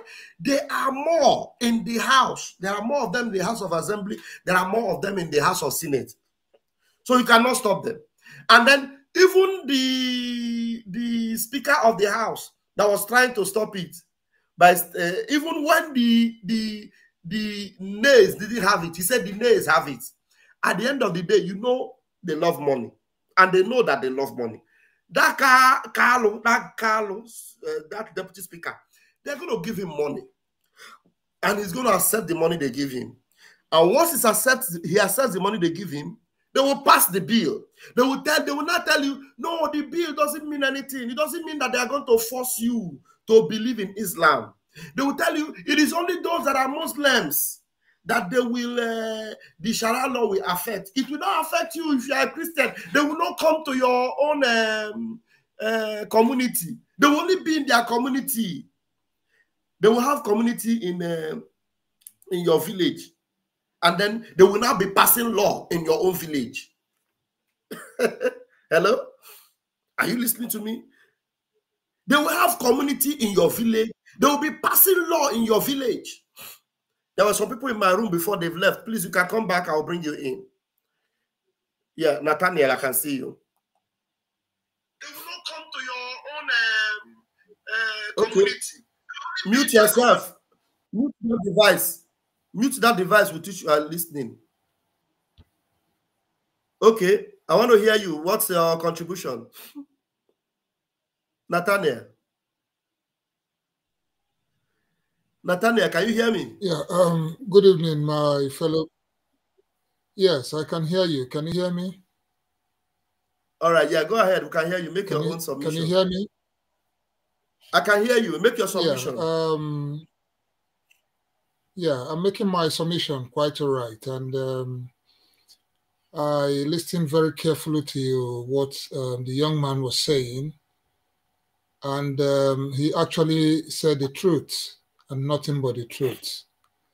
Because to be honest with you, he has a large experience. He has actually studied the game plan. Is being played all the foreign countries, their interest in Nigeria. Because to be honest with you, you will see that the bill which they are trying to, enact in the House, yeah, they are not going to stop at nothing, and they are going to make sure that that bill actually come to play even before the Tinubu's administration goes out. They've got sponsors. They've got people that are actually behind them, sponsoring those bills and their moves. So the foreign countries actually will not be left out of this because of their particular interests, which he actually pinpointed. Most of the resources Nigerian had, which we all know, not just only the crude oil per se, but I have sometimes questioned and done some kind of visibility studies about how most of these European countries survive. I've actually looked at UK, for example. I cannot actually pinpoint what is their natural resources. I cannot actually pinpoint what is their source of, economic viabilities. And I have at last I discovered that most of these countries derive their source of livelihood and income from the African countries. And they will not stop at nothing, especially in Nigeria. God has actually blessed that country, irrespective of the fact that we call ourselves the zoo. Yeah. But then the most important thing is the center can no longer hold. There is nothing that can make the center hold. The core Hausa man is not happy when he sees a Fulani man. The Yoruba man is not happy when he sees somebody from the Kwara, especially they are all Yorubas, but they are not happy when they see people from the Kwara because they tend to remember the conquest, and they see that those people within that area of the Kwara had already been conquered, and they are using them against the core Yorubas. So the same thing is what has also been planted within the Biafran region. They have implanted this sort of hatred within the South-South zone against those within in the Southeastern zone. They see us within the Eastern Southeast as if we are not brothers, but we have nothing. We have nothing that has separated us from the regional plannings, which had already been in place in the long run. So in this alliance that is upcoming, I am going to. I know this Prime Minister, with due respect, he has all it takes. He has all the experience. He has the people who are giving him all the intelligence which is required. But I want to suggest to the Prime Minister, this is the time we have to seek alliance with the core Hausas. We have to start looking for the core indigenous Hausas, not the Fulanis this time. Because if we have to succeed come December 2nd after the inauguration of the Biafra Republic, we need an alliance. And this alliance, I will tell you honestly, we have to get the core Hausas, because the Hausas themselves need liberation. They need to take away the core Fulanis from their system. They are not happy. Sometimes you tell them they are Hausa Fulani. The real Hausa man will tell you he is not a Fulani. You shouldn't call him a Fulani, that he's not a Fulani. He's not happy of the conquest. He's not happy. They are not happy of the conquest itself, how they have taken over their land, how they have come to rule over them, and at the same time taking them away from their land. The reason why the Hausa man doesn't have a core alliance right now is because they have been overwhelmed. There is no way they can come up somehow to say they are building a separate entity to hold themselves together. So this is the time we have to be looking out for the core Hausas. Actually, they want this fight. They want Biafra. I have seen a lot of them. I have had discussions with some of them. They are happy with what is coming up in Biafra now. So many of them are happy. Some are speaking to me. How can we have an alliance? How can they have an alliance? How can they help? How can they be part of it? That when this thing comes up, they are going to bring up their own people to fight against the Fulanis. So if the Prime Minister will look into that direction and look out for people who can converse with the core Hausas, I bet you, my brother, when we kick off December 2nd, we are going to have that at the bottom of our heart, that we've got an alliance, people who are ready to fight that cause from the other end. Then our brothers, like I rightly said in one of your programs before, I said, this is the time also we have to go backward and looking toward bringing our brothers in the South-South. I'm not seeing a lot of them, though they are in the map, they are in the roadmap. Everybody, none of them has disagreed with what is happening because they actually wanted it. None of them are looking out for a way to go out from the contraption. They want to go out from the contraption, but who is bringing the idea? So a lot of them are in support of what our Prime Minister is doing, but the voice is still silent. We need people, indigenous people, with the language, with the dialect. Let them use the dialect, the local dialect, to go down in all these region to make sure that this information goes down, you know, to every Biafran citizens, and not forgetting what I have said earlier, the northern Nigerian, the Hausa itself. So when this is done, I assure you, 100%, we are coming out strong and alive. Thank you. Yeah, thank you very much. I know my boss in the Ministry of Information is here, and I welcome him. Very, very important. He's here. Yes, I want you to respond. I wanted to say a bit, but I know you have a more sophisticated way of responding to that. So just go ahead, my Minister of Communication. I wanted to say a bit, but just say something, then I will add oil to what you say. They were my minister. I beg no be sophisticated with on a carry come make people no run from over studio. They no run come over studio. Say I don't carry sophisticated with for God to go do fire. I salute to my minister, Jerry. I salute all my honorables and corporates in the house who are in the studio with us, and all Biafrans watching, and every honorables out there also watching, those that are doing one thing and another in one way or another to make sure this government has a success. Yes, my brother Nathaniel, thank you for your input. But you see, the outsiders that you're talking about, that you, first and foremost, are you a Biafran?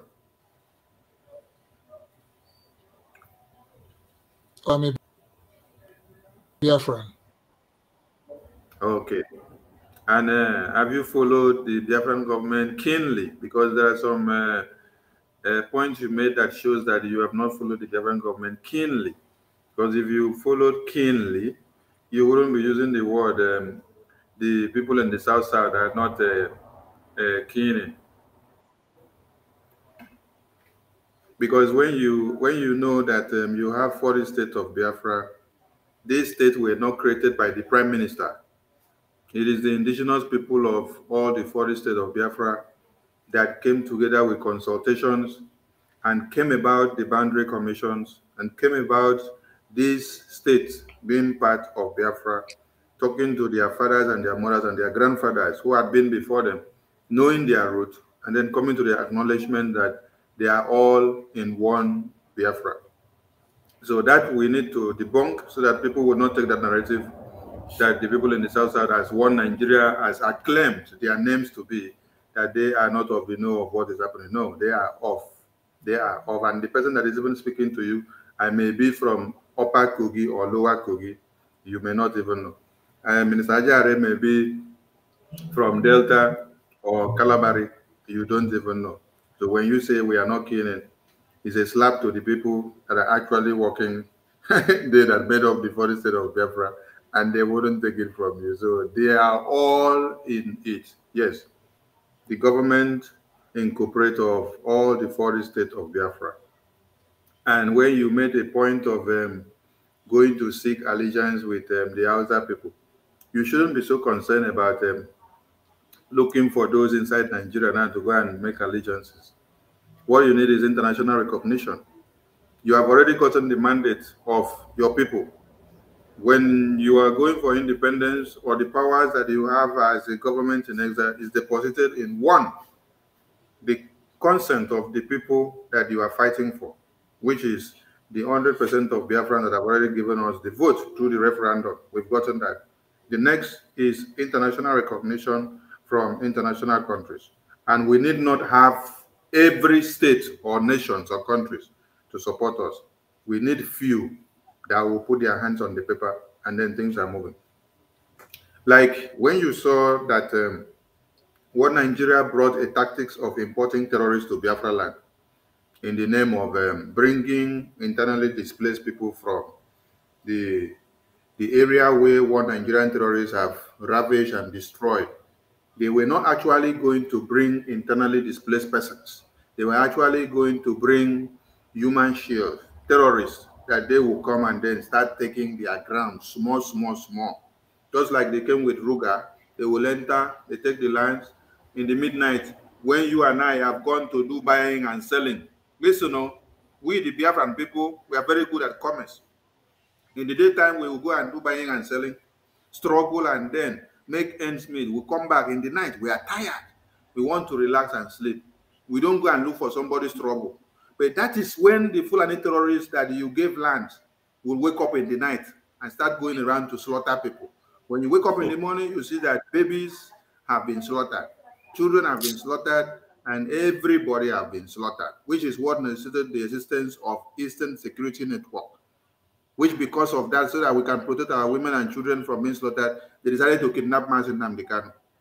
And now, surprisingly, we have a government, and we're not just working now with mere mouth, we are working with the armed wing of the Biafran Defense Forces.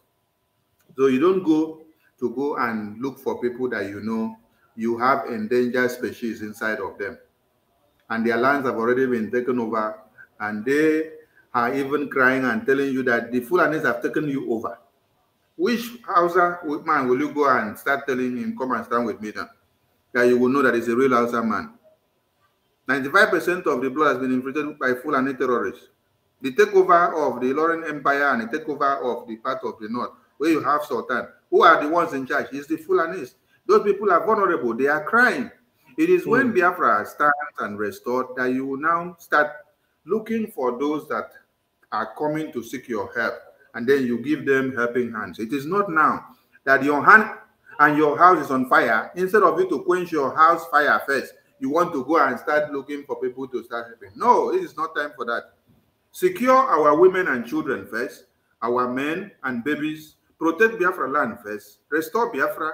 After then, we will look into neighborhood allegiances that we see that are too vulnerable. But first of all, our good cannot kill us again. During 1966 to 70s, it was because of our good that killed us.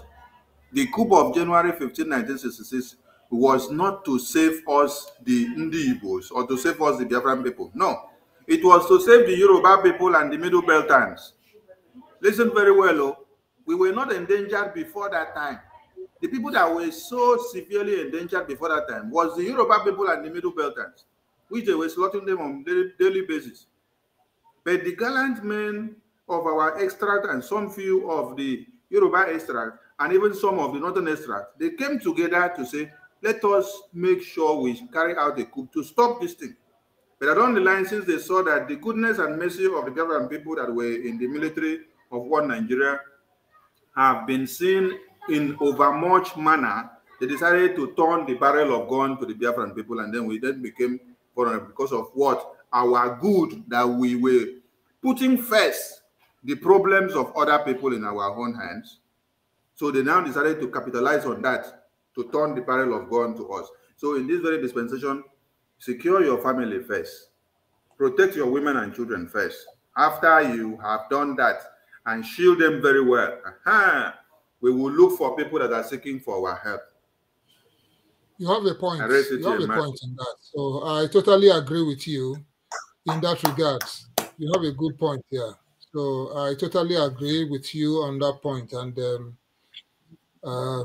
you know, we also have the same history. But looking at the way of trying to see how... We can do it without them. Please to know, we can do it without them. We can do it without any other tribe in one Nigeria. Look at what is happening in Nigeria now. Of course, yeah. It's only the Biafran government that is keeping the lifespan of Nigeria. If we quench our fire today, everybody in Nigeria will be quiet. That is the only thing in Nigeria to be alive. That is why they have not even struck yet. You can imagine what is happening today. Children of underage of from 9, 10, 11, 12, 15, they take them to court. They have locked them in detention for over 94 days. And nobody has said anything about it. They're looking like a ghost of themselves. Look at them. Malnourished with kwashiorkor. One thing you should understand is that took part during the last that their protest. parents have already been slaughtered by Fulani terrorists. These are children that their parents have been slaughtered by Fulani terrorists already. They are helpless. When they heard of the protest, they saw it as a very easy way to speak to the government so that they can hear them, that they don't have a place to stay.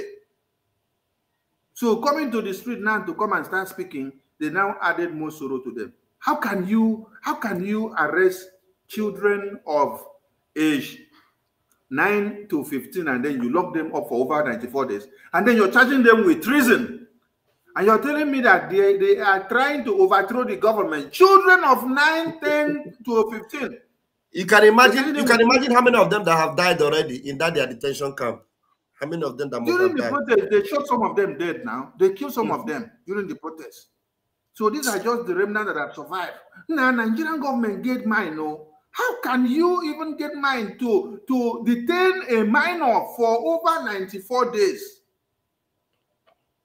And if there are no eyewitnesses to speak of this, like a very dark man that was there to say, these children, they slept in the same cell with me. In the same cell with me. He said, I woke up and saw these children in the same cell with me. I was like asking, what is happening that I now see minors inside the same cell with me? I started asking them questions. These children started telling him everything. Is this a country that people should speak of? I hear they say their international reputation has been dampened. They did not think of what it means to destroy humanity. Children. If you are putting me as an adult, it's even good now. But you're talking of a baby of from 9, 8 to 15. Too bad, man. I don't become emotional or make I find water drink. Thank you, Mazi. And then what I wanted to add to what Mazi Nathaniel was saying is that, look, we don't go after these people. The truth is that as our prime minister is now, if there's anybody that needs redemption, now we have paved the way for freedom. We are not looking for anybody within the zoo to be able to align with them. It is people that want to be free that should key in onto us and find their salvation through us. Because we know that within the endangered species in the zoo, those that have been infiltrated, there are few among them that need salvation. That is why when the Bible says that the name of the Lord is a strong tower, the righteous will run into it and they are saved. In like manner, the name of Biafra is the strong tower now that anybody that wants salvation must run into this tower to be saved. Now, those that have their businesses that are from those areas and they need salvation. Now we have what we call the IOU loan. We say it now. Some people say, hey, you're looking for money. Now you sabi, the only place you can put your resources now and save it is either you put it into Biafra coin because Nigeria is dead. You know, we have a lifesaver for them. If you be Hausa man, you know that your business will collapse and crumble. You want to save your money that is in Naira that have already died. You can save it in Biafra coin. You can save it in our IOU loan. Yes! You put it in our IOU loan, then when Nigeria have been fully defeated and buried, you will have it back. We not go chop your money, but you live on for that Nigeria. That Nigeria. They will not only ruin you, they will buy you and they will buy your money.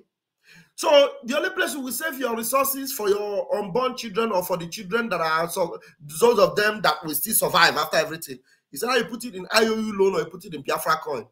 Anywhere you put it in the zoo, you invest it in estate, you invest it in this, I'm telling you, everything will crumble.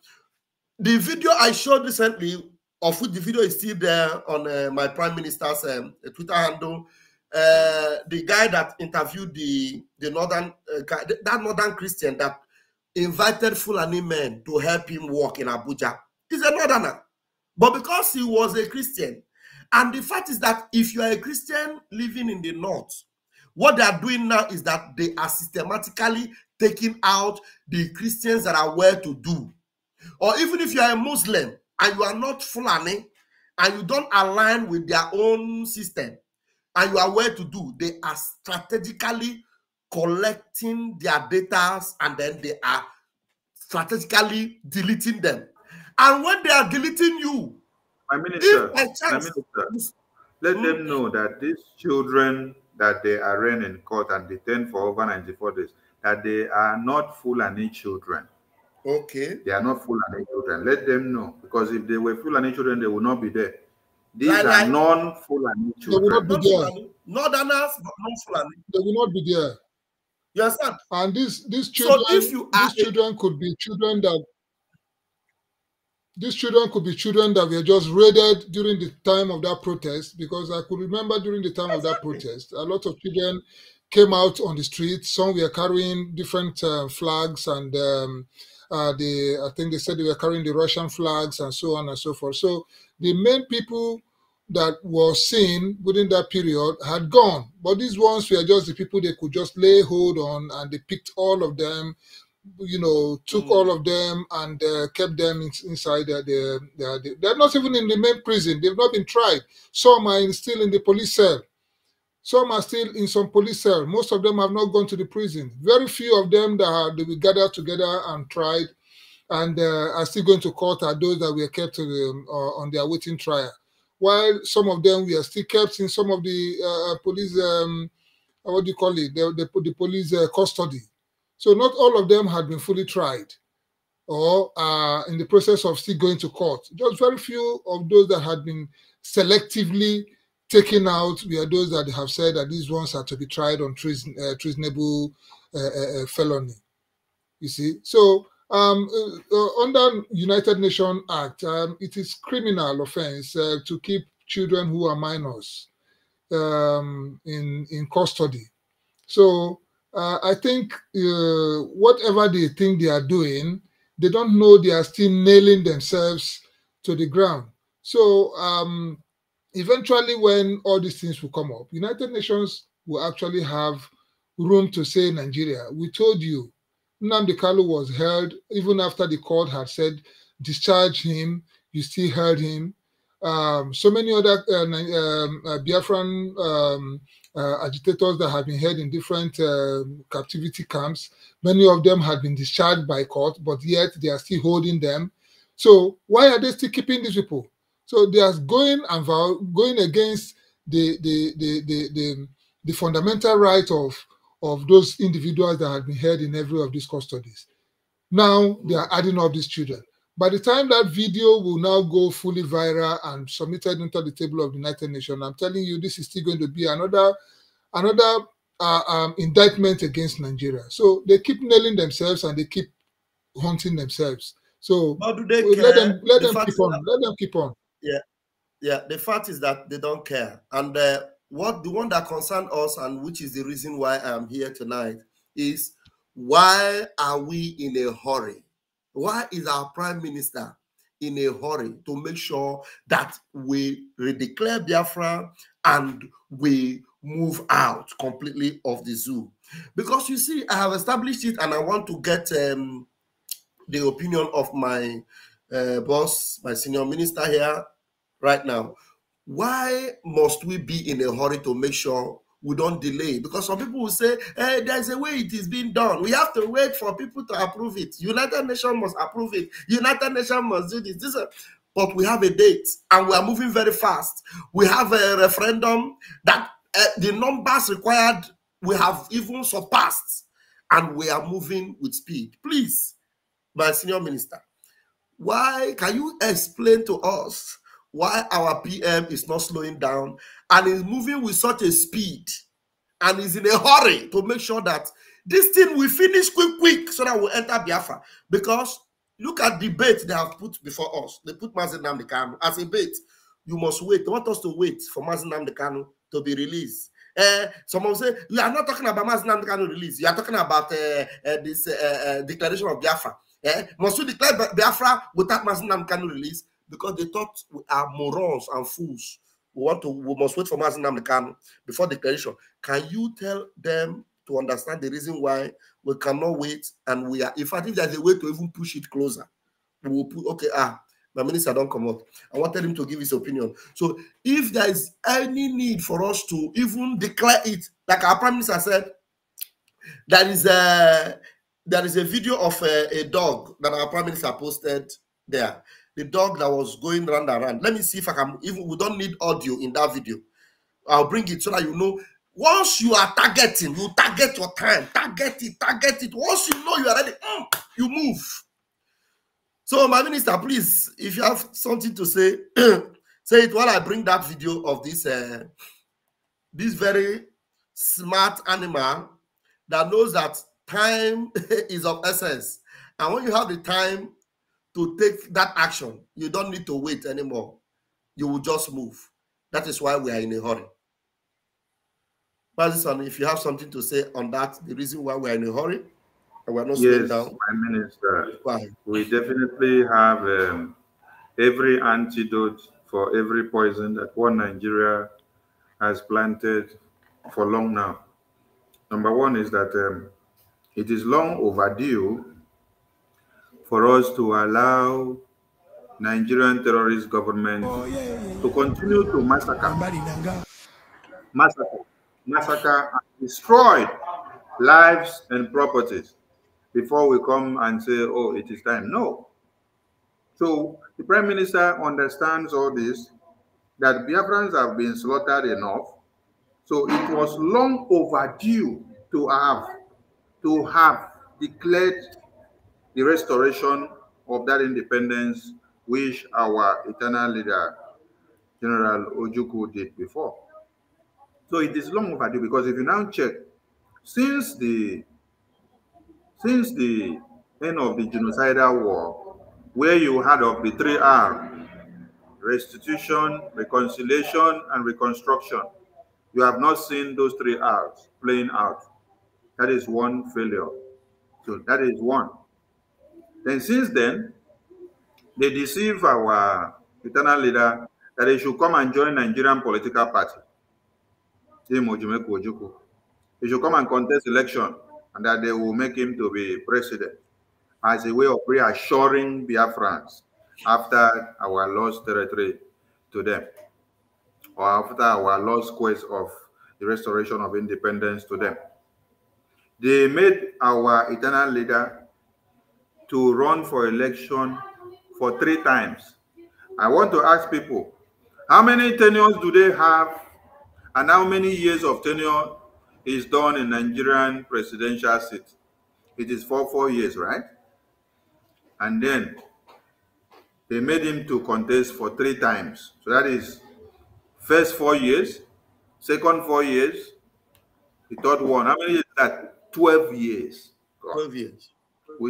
With that 12 years now, he turned to have used to reassure Biafrans that there is hope for reintegration, reconstruction, and restitution. He continued and was even advising us that it would, but Nigerian terrorist government was using him to play games. That is why when Mazi Nnamdi Kanu came, the first thing he told you is that if you trust any politician, you are done with. If you trust anything, one Nigeria going through their political terrain, you are done with. And that is why any politician, whether of our own extract or any other extract in one Nigeria, that is coming out to say Nigerian government is evil, Nigerian government is a murderer, Nigerian government is doing that, but yet you are part and parcel of the political class, there is no how you can make headway. Because you can't be part of a system while you now tend to do what? To castigate the same system. It not go work now. For example, now, look at us in the Biafran government. How will we bring the nakedness and the secret of Biafran government to come and expose you in the media and tell you? Then we will still come back and claim that we are ministers and part and parcel of the Biafran government. Are we working to uphold the Biafran government, to the progress of Biafran government, or we are working to downgrade and denigrate the progress of the Biafran government? So there is no how a politician coming to tell you what Nigeria is all about that will make a difference while he is still in the system. So When you now check down till 2021, the necessity that brought about the formation of ESN through Mazi Nnamdi Kanu, you saw that this Islamic jihadist invasion of Woodman and Fodio conquest was on a very high level. Dead bodies of our women and children and men and babies were littered in the bushes when they went to cultivate and to harvest their crops and to even fetch firewood. Mazi Nnamdi Kanu called on the leaders that we have in our east and told them, let us set up a security network to curtail the menace of these terrorists. Before this time, Omotekun has already been formed by the Western governors. And what did our own governors tell us and our leaders? They said that we don't know anything. Mazi Nnamdi Kanu doesn't know anything. He is in far abroad and he wants to come and direct them on how to decide and to rule the Nigerian political system in the East. That he should focus on where he is. He's not here. He doesn't have anything. The massacre continued until when MNK said enough is enough. We have to unveil our security network. We unveiled. This was also a reason to this question that you asked, because it was long overdue. Then they did all they could and saw that Mazi Nnamdi Kanu had come to curtail the emergence of the rapid jihadist invasion conquest with that emergence of ESN. They now say they must cut Mazi Nnamdi Kanu off. That is why they kidnapped him. They brought him to Nigeria so that they will now scatter the ESN, and then the Ruga and the jihadist war will now still continue. But God gave us the Obatobie, the great finisher. He came to finish, he came to conquer, and he has conquered them. That is why every media house that you're hearing now, they're shouting Simon. If they don't talk Simon Ekpa, the news will not trend, the news will not be complete. I'm telling you. About Biafra. And even the National Assembly and the State House of Assembly, the Senate, everywhere, they must talk and call Simon Ekpa. They must discuss Biafra, internationally, nationally, and otherwise. And God is exposing the atrocities every day. So when the Prime Minister is speeding up and using gear 20 instead of using gear 19 or instead of gear 14, he's doing the right thing because it is long overdue. Yeah. It is because how far the people that we had before working with Mazi Nnamdi Kanu had sold out our Biafra restoration. Wherever Mazi Nnamdi Kanu had wanted to take a bold step, they will quench the fire. They will draw him back, draw him back, draw him back. So they'll tell him, okay. Mazi Nnamdi Kanu was now becoming a caricature to the politicians because he would come and announce a boycott of election before the time, and after he will come and say he call it off because these morons, these criminals have come to collect money and then come back to convince Mazi Nnamdi Kanu. And then things will come and turn around. It was now becoming a kind of unserious issue. That's why some of them actually were calling us Facebook, YouTube, social media country.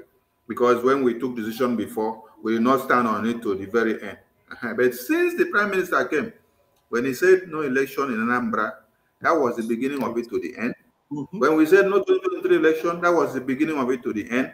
And every state that we've enacted, it has stood to the end. Now, coming down to why is our Prime Minister increasing that tempo and advancing on the highest gear now? You see this thing that happened today where children have been arraigned in court and they have been detained for 94 days. And they are now charging them with terrorism and overthrow of a government of a country. This is a very big crime that one Nigeria has committed that they don't know. It is one of these things now that will make the Prime Minister to press the highest button that he wanted to have pressed till December. He will press this button this very week. Yes. Because there are things that you do that you're not supposed to do.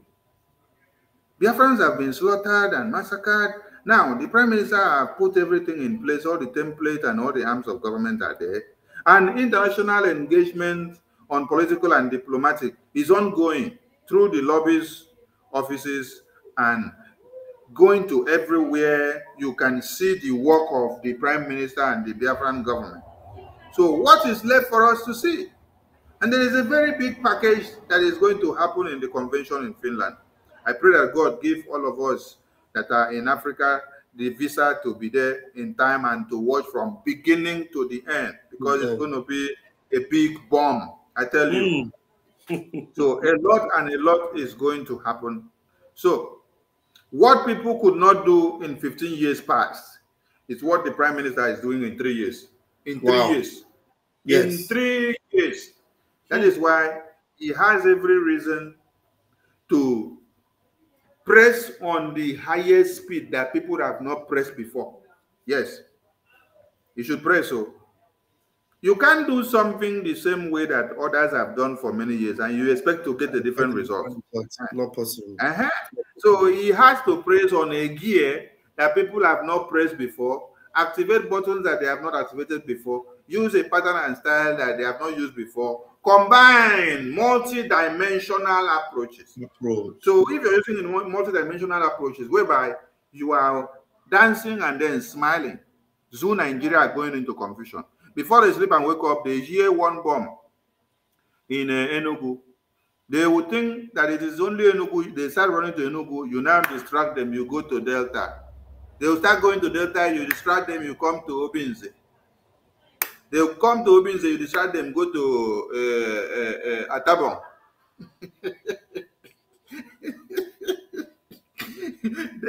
then the thing is not finishing there. As that one is happening there, then you are now touching the diplomatic and the political buttons here in abroad. Touching them.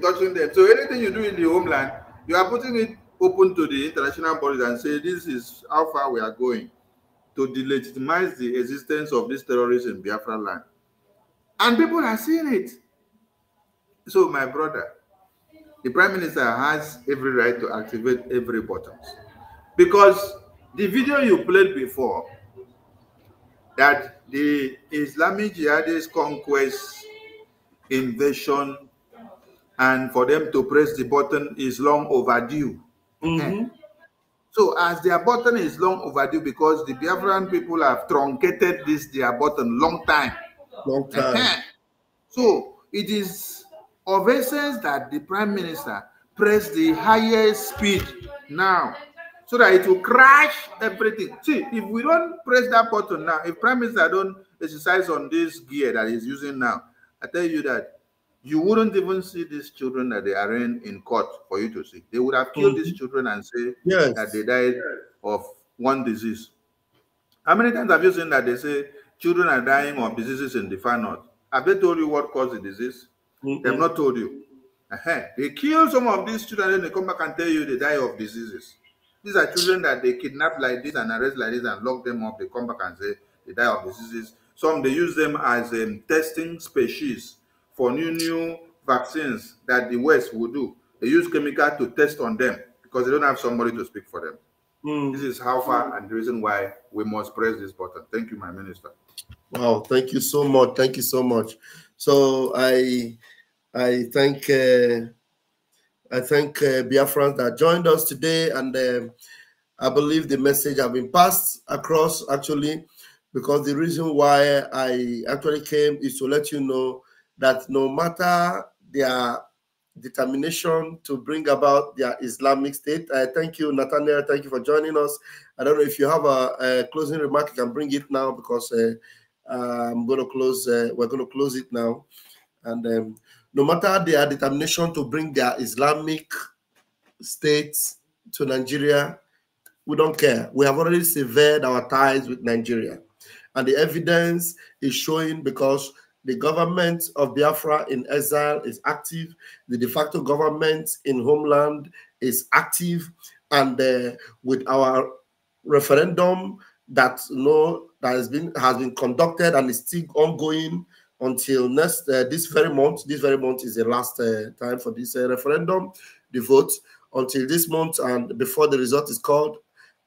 The zoo, they know that their time is almost up. So, and we don't care about them anymore because every necessary step we are taking for Biafra to be actualized, we are taking them without any further delay. Why? Because the more and the earlier we take it, the quicker our redemption. And I'm telling you, there's no way they will do anything to Biafrans anymore. Even Mazin Nnamdi Kanu, nothing will happen to him. as long as we are able to take this quick decision, because every delay tactics they are doing for us to wait for them to release Nnamdi, we have caught them. We know that it's a bait, and we didn't allow that bait to hold us. That's it. So Nathaniel, okay, like you are leaving. Okay, and if you can give us a closing remark, fine. Otherwise, I'll allow my boss to give me his closing remark. Okay, Nathaniel, give us a closing remark before my boss will give us his own closing remark. I will call it a night.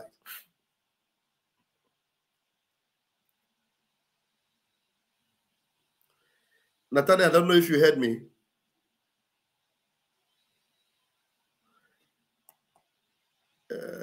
Maybe he has. I think Nathaniel is having network issues. I think he's having network issues. Yeah. Madison, I don't know, except if can you hear me now? Okay, I can hear you. If Madison, if you have other topic you want us to add on, otherwise we can call it a night. Tomorrow is going to be a long day. I say tomorrow is another day because it's already past 11 there. Yeah. Daniel, go ahead. Yeah, of course. And it's past 11 here too. So thank you, Barawa Soni, the minister, and thank you, Pastor Van Van Vam. I so much appreciate the way Mazi Soni actually made me to understand the lines, and I was also going through from comments, seeing that it was my own personal opinion, but it's like our people said no, let's be on our own. So we have to be on our own and fight the struggle on our own. And when time comes, let them be looking forward to see us coming to have any alliance with the Biafran government. So with that, I have nothing to say other than as well to encourage our brothers and sisters, especially those who are in diaspora here, to try on time, making every effort as well to see how I will be there in Finland by the special grace of God. I said it the other time, I'm coming with some group of our brothers from those from Kogi and so, whom I have here, who so many of them are happy to be part of us there too. So I encourage us to do that on time, and by the grace of God, we shall all meet very soon this month in Finland. Thank you very much. Thank you very much. Thank you very much. That would be nice to have them as delegates also. Thank you very much. Have a wonderful night. Thank you. Thank you. Okay. Yeah. All right. Mazi Sani, you have the microphone. Thank you, MNK. Please, Mazi Nathaniel, bring your brothers from the Kogi side. Let them come and pen their document on the declaration article of Biafra so that it will be in history. Thank you to everyone. Tomorrow is our mega fundraising. When you look at the milestone that this very Biafran government has achieved or brought to limelight, you will just go back and then be smiling. That is why the Prime Minister is always smiling.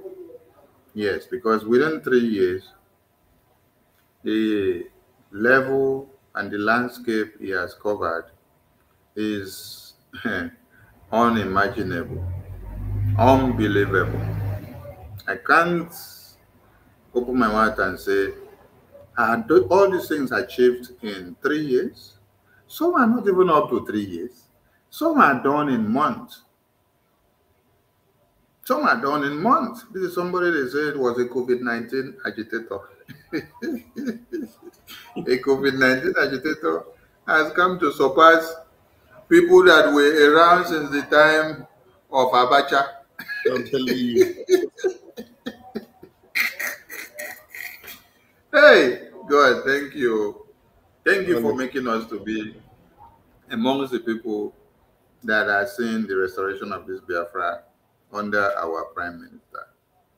It is one thing to have a template, and it is one thing to have people that are willing to support and push the template to go. So I want to say a very big thank you to all Biafrans, most especially the cabinet members of the Biafran government, both home and in de facto, both home and in exile. Yes, you are all doing us proud. and those that are making sure they are offering their tithe and offering of $1 going to $10,000, $20,000 are coming out in the IOU loan, in the raffle draw, in the monthly liberation tax and daily and weekly and a 2 weeks or 2 month liberation tax. Everything that you're doing, if you have also invested in the Biafran coin and you are staking, you are not just staking to make earnings. As you are staking, you are helping the government. Yes. If you have also bought 1 or 2 materials from the Biafran shop, you are doing us proud. If you have also purchased your jersey from Biafra Sport website, you are doing us proud. Anything that you have done and where you have put your money to support this Biafra liberation, you are doing the government proud, and you're making the Prime Minister to be more successful day in, day out. So as we enter tomorrow being our mega fundraising, and also on Sunday being a town hall meeting in Asia and Middle East, please come with all that God has given you, because Biafra is here. We said from January that the convention is in November 29 to 3rd December. Now we are in November, so we are already in the convention. Yes. We are already in the convention. Today is 1st November. So we have just how many days? 28 days to start the convention. So please, and please, it is not like, will it come? Has it come? Or when is it going to come? That is how they asked the question when we had the one last year. This is how they will be asking the question this year. And they will see us in Lati, Finland again. Our Prime Minister will dance that miraculous dance again, and you will see him. He will do the wonders again. Oh, Chineke, God of Biafra. God of Biafra, you're too much for using our Obatubie to do the finishing work. Honestly. Who could ever imagine that the National Assembly of Nigeria will sit down and then carry Biafra, put on the table and discuss for over 3 days. And they will be shouting Simon Ekpa everywhere, Simon Ekpa everywhere, Simon Ekpa everywhere.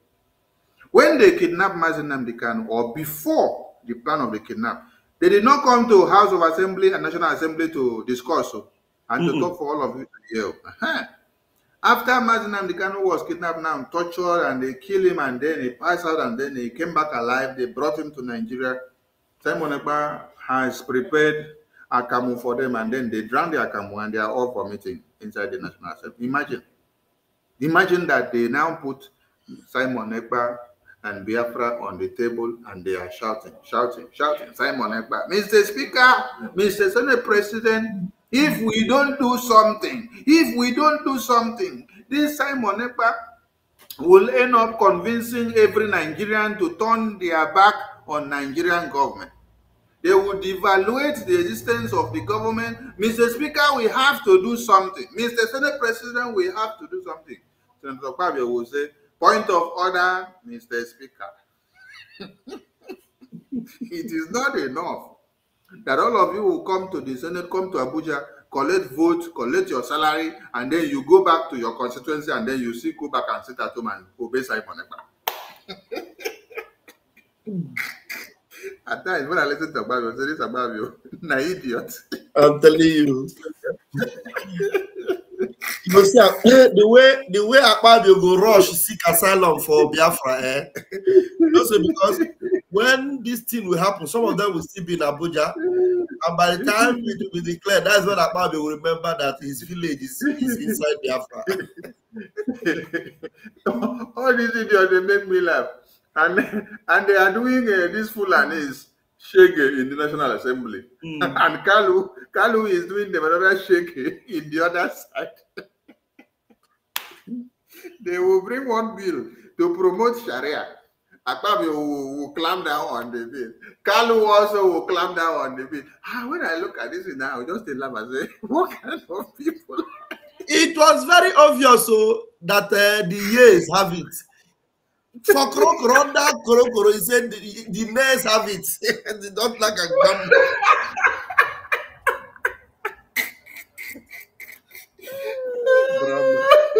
Drama in the zoo drama. When I watched that one finish, I say yes, with this one alone, Fulanis will now know the reason why Tinubu made a mistake of putting Kalu there and putting Akpabio there. That means Tinubu actually came to come and show them pepper. And the pepper is peppering everywhere. I'm telling you. The African people, we appreciate all of you, please. It is not over until it is over. Yeah. Look at Israel. Israel have been fighting existential terrorists for years. The children of Israel that are here today fighting these present terrorists of Hamas that have grown to become big men were not alive when the inimical threat started in Israel. It was a far age-long matter. And they were preparing ahead, planning ahead. But in this very day, the children of today are the ones fighting. Yes. So, our children will continue to defend Biafra even after we have restored Biafra, because terrorists that are inimical to us will not stop trying to emerge. No. So, Biafran people, for now, we say thank you for being part and parcel of this, our outing. And remember to be part and parcel of our fundraising tomorrow. Thank you, my Minister Ajare, for hosting us. They will from here. Thank you, sir. Thank you, sir. All right. Thank you, everyone. Thank you for joining us tonight. See you all tomorrow. Good night, everyone. Catch your phone.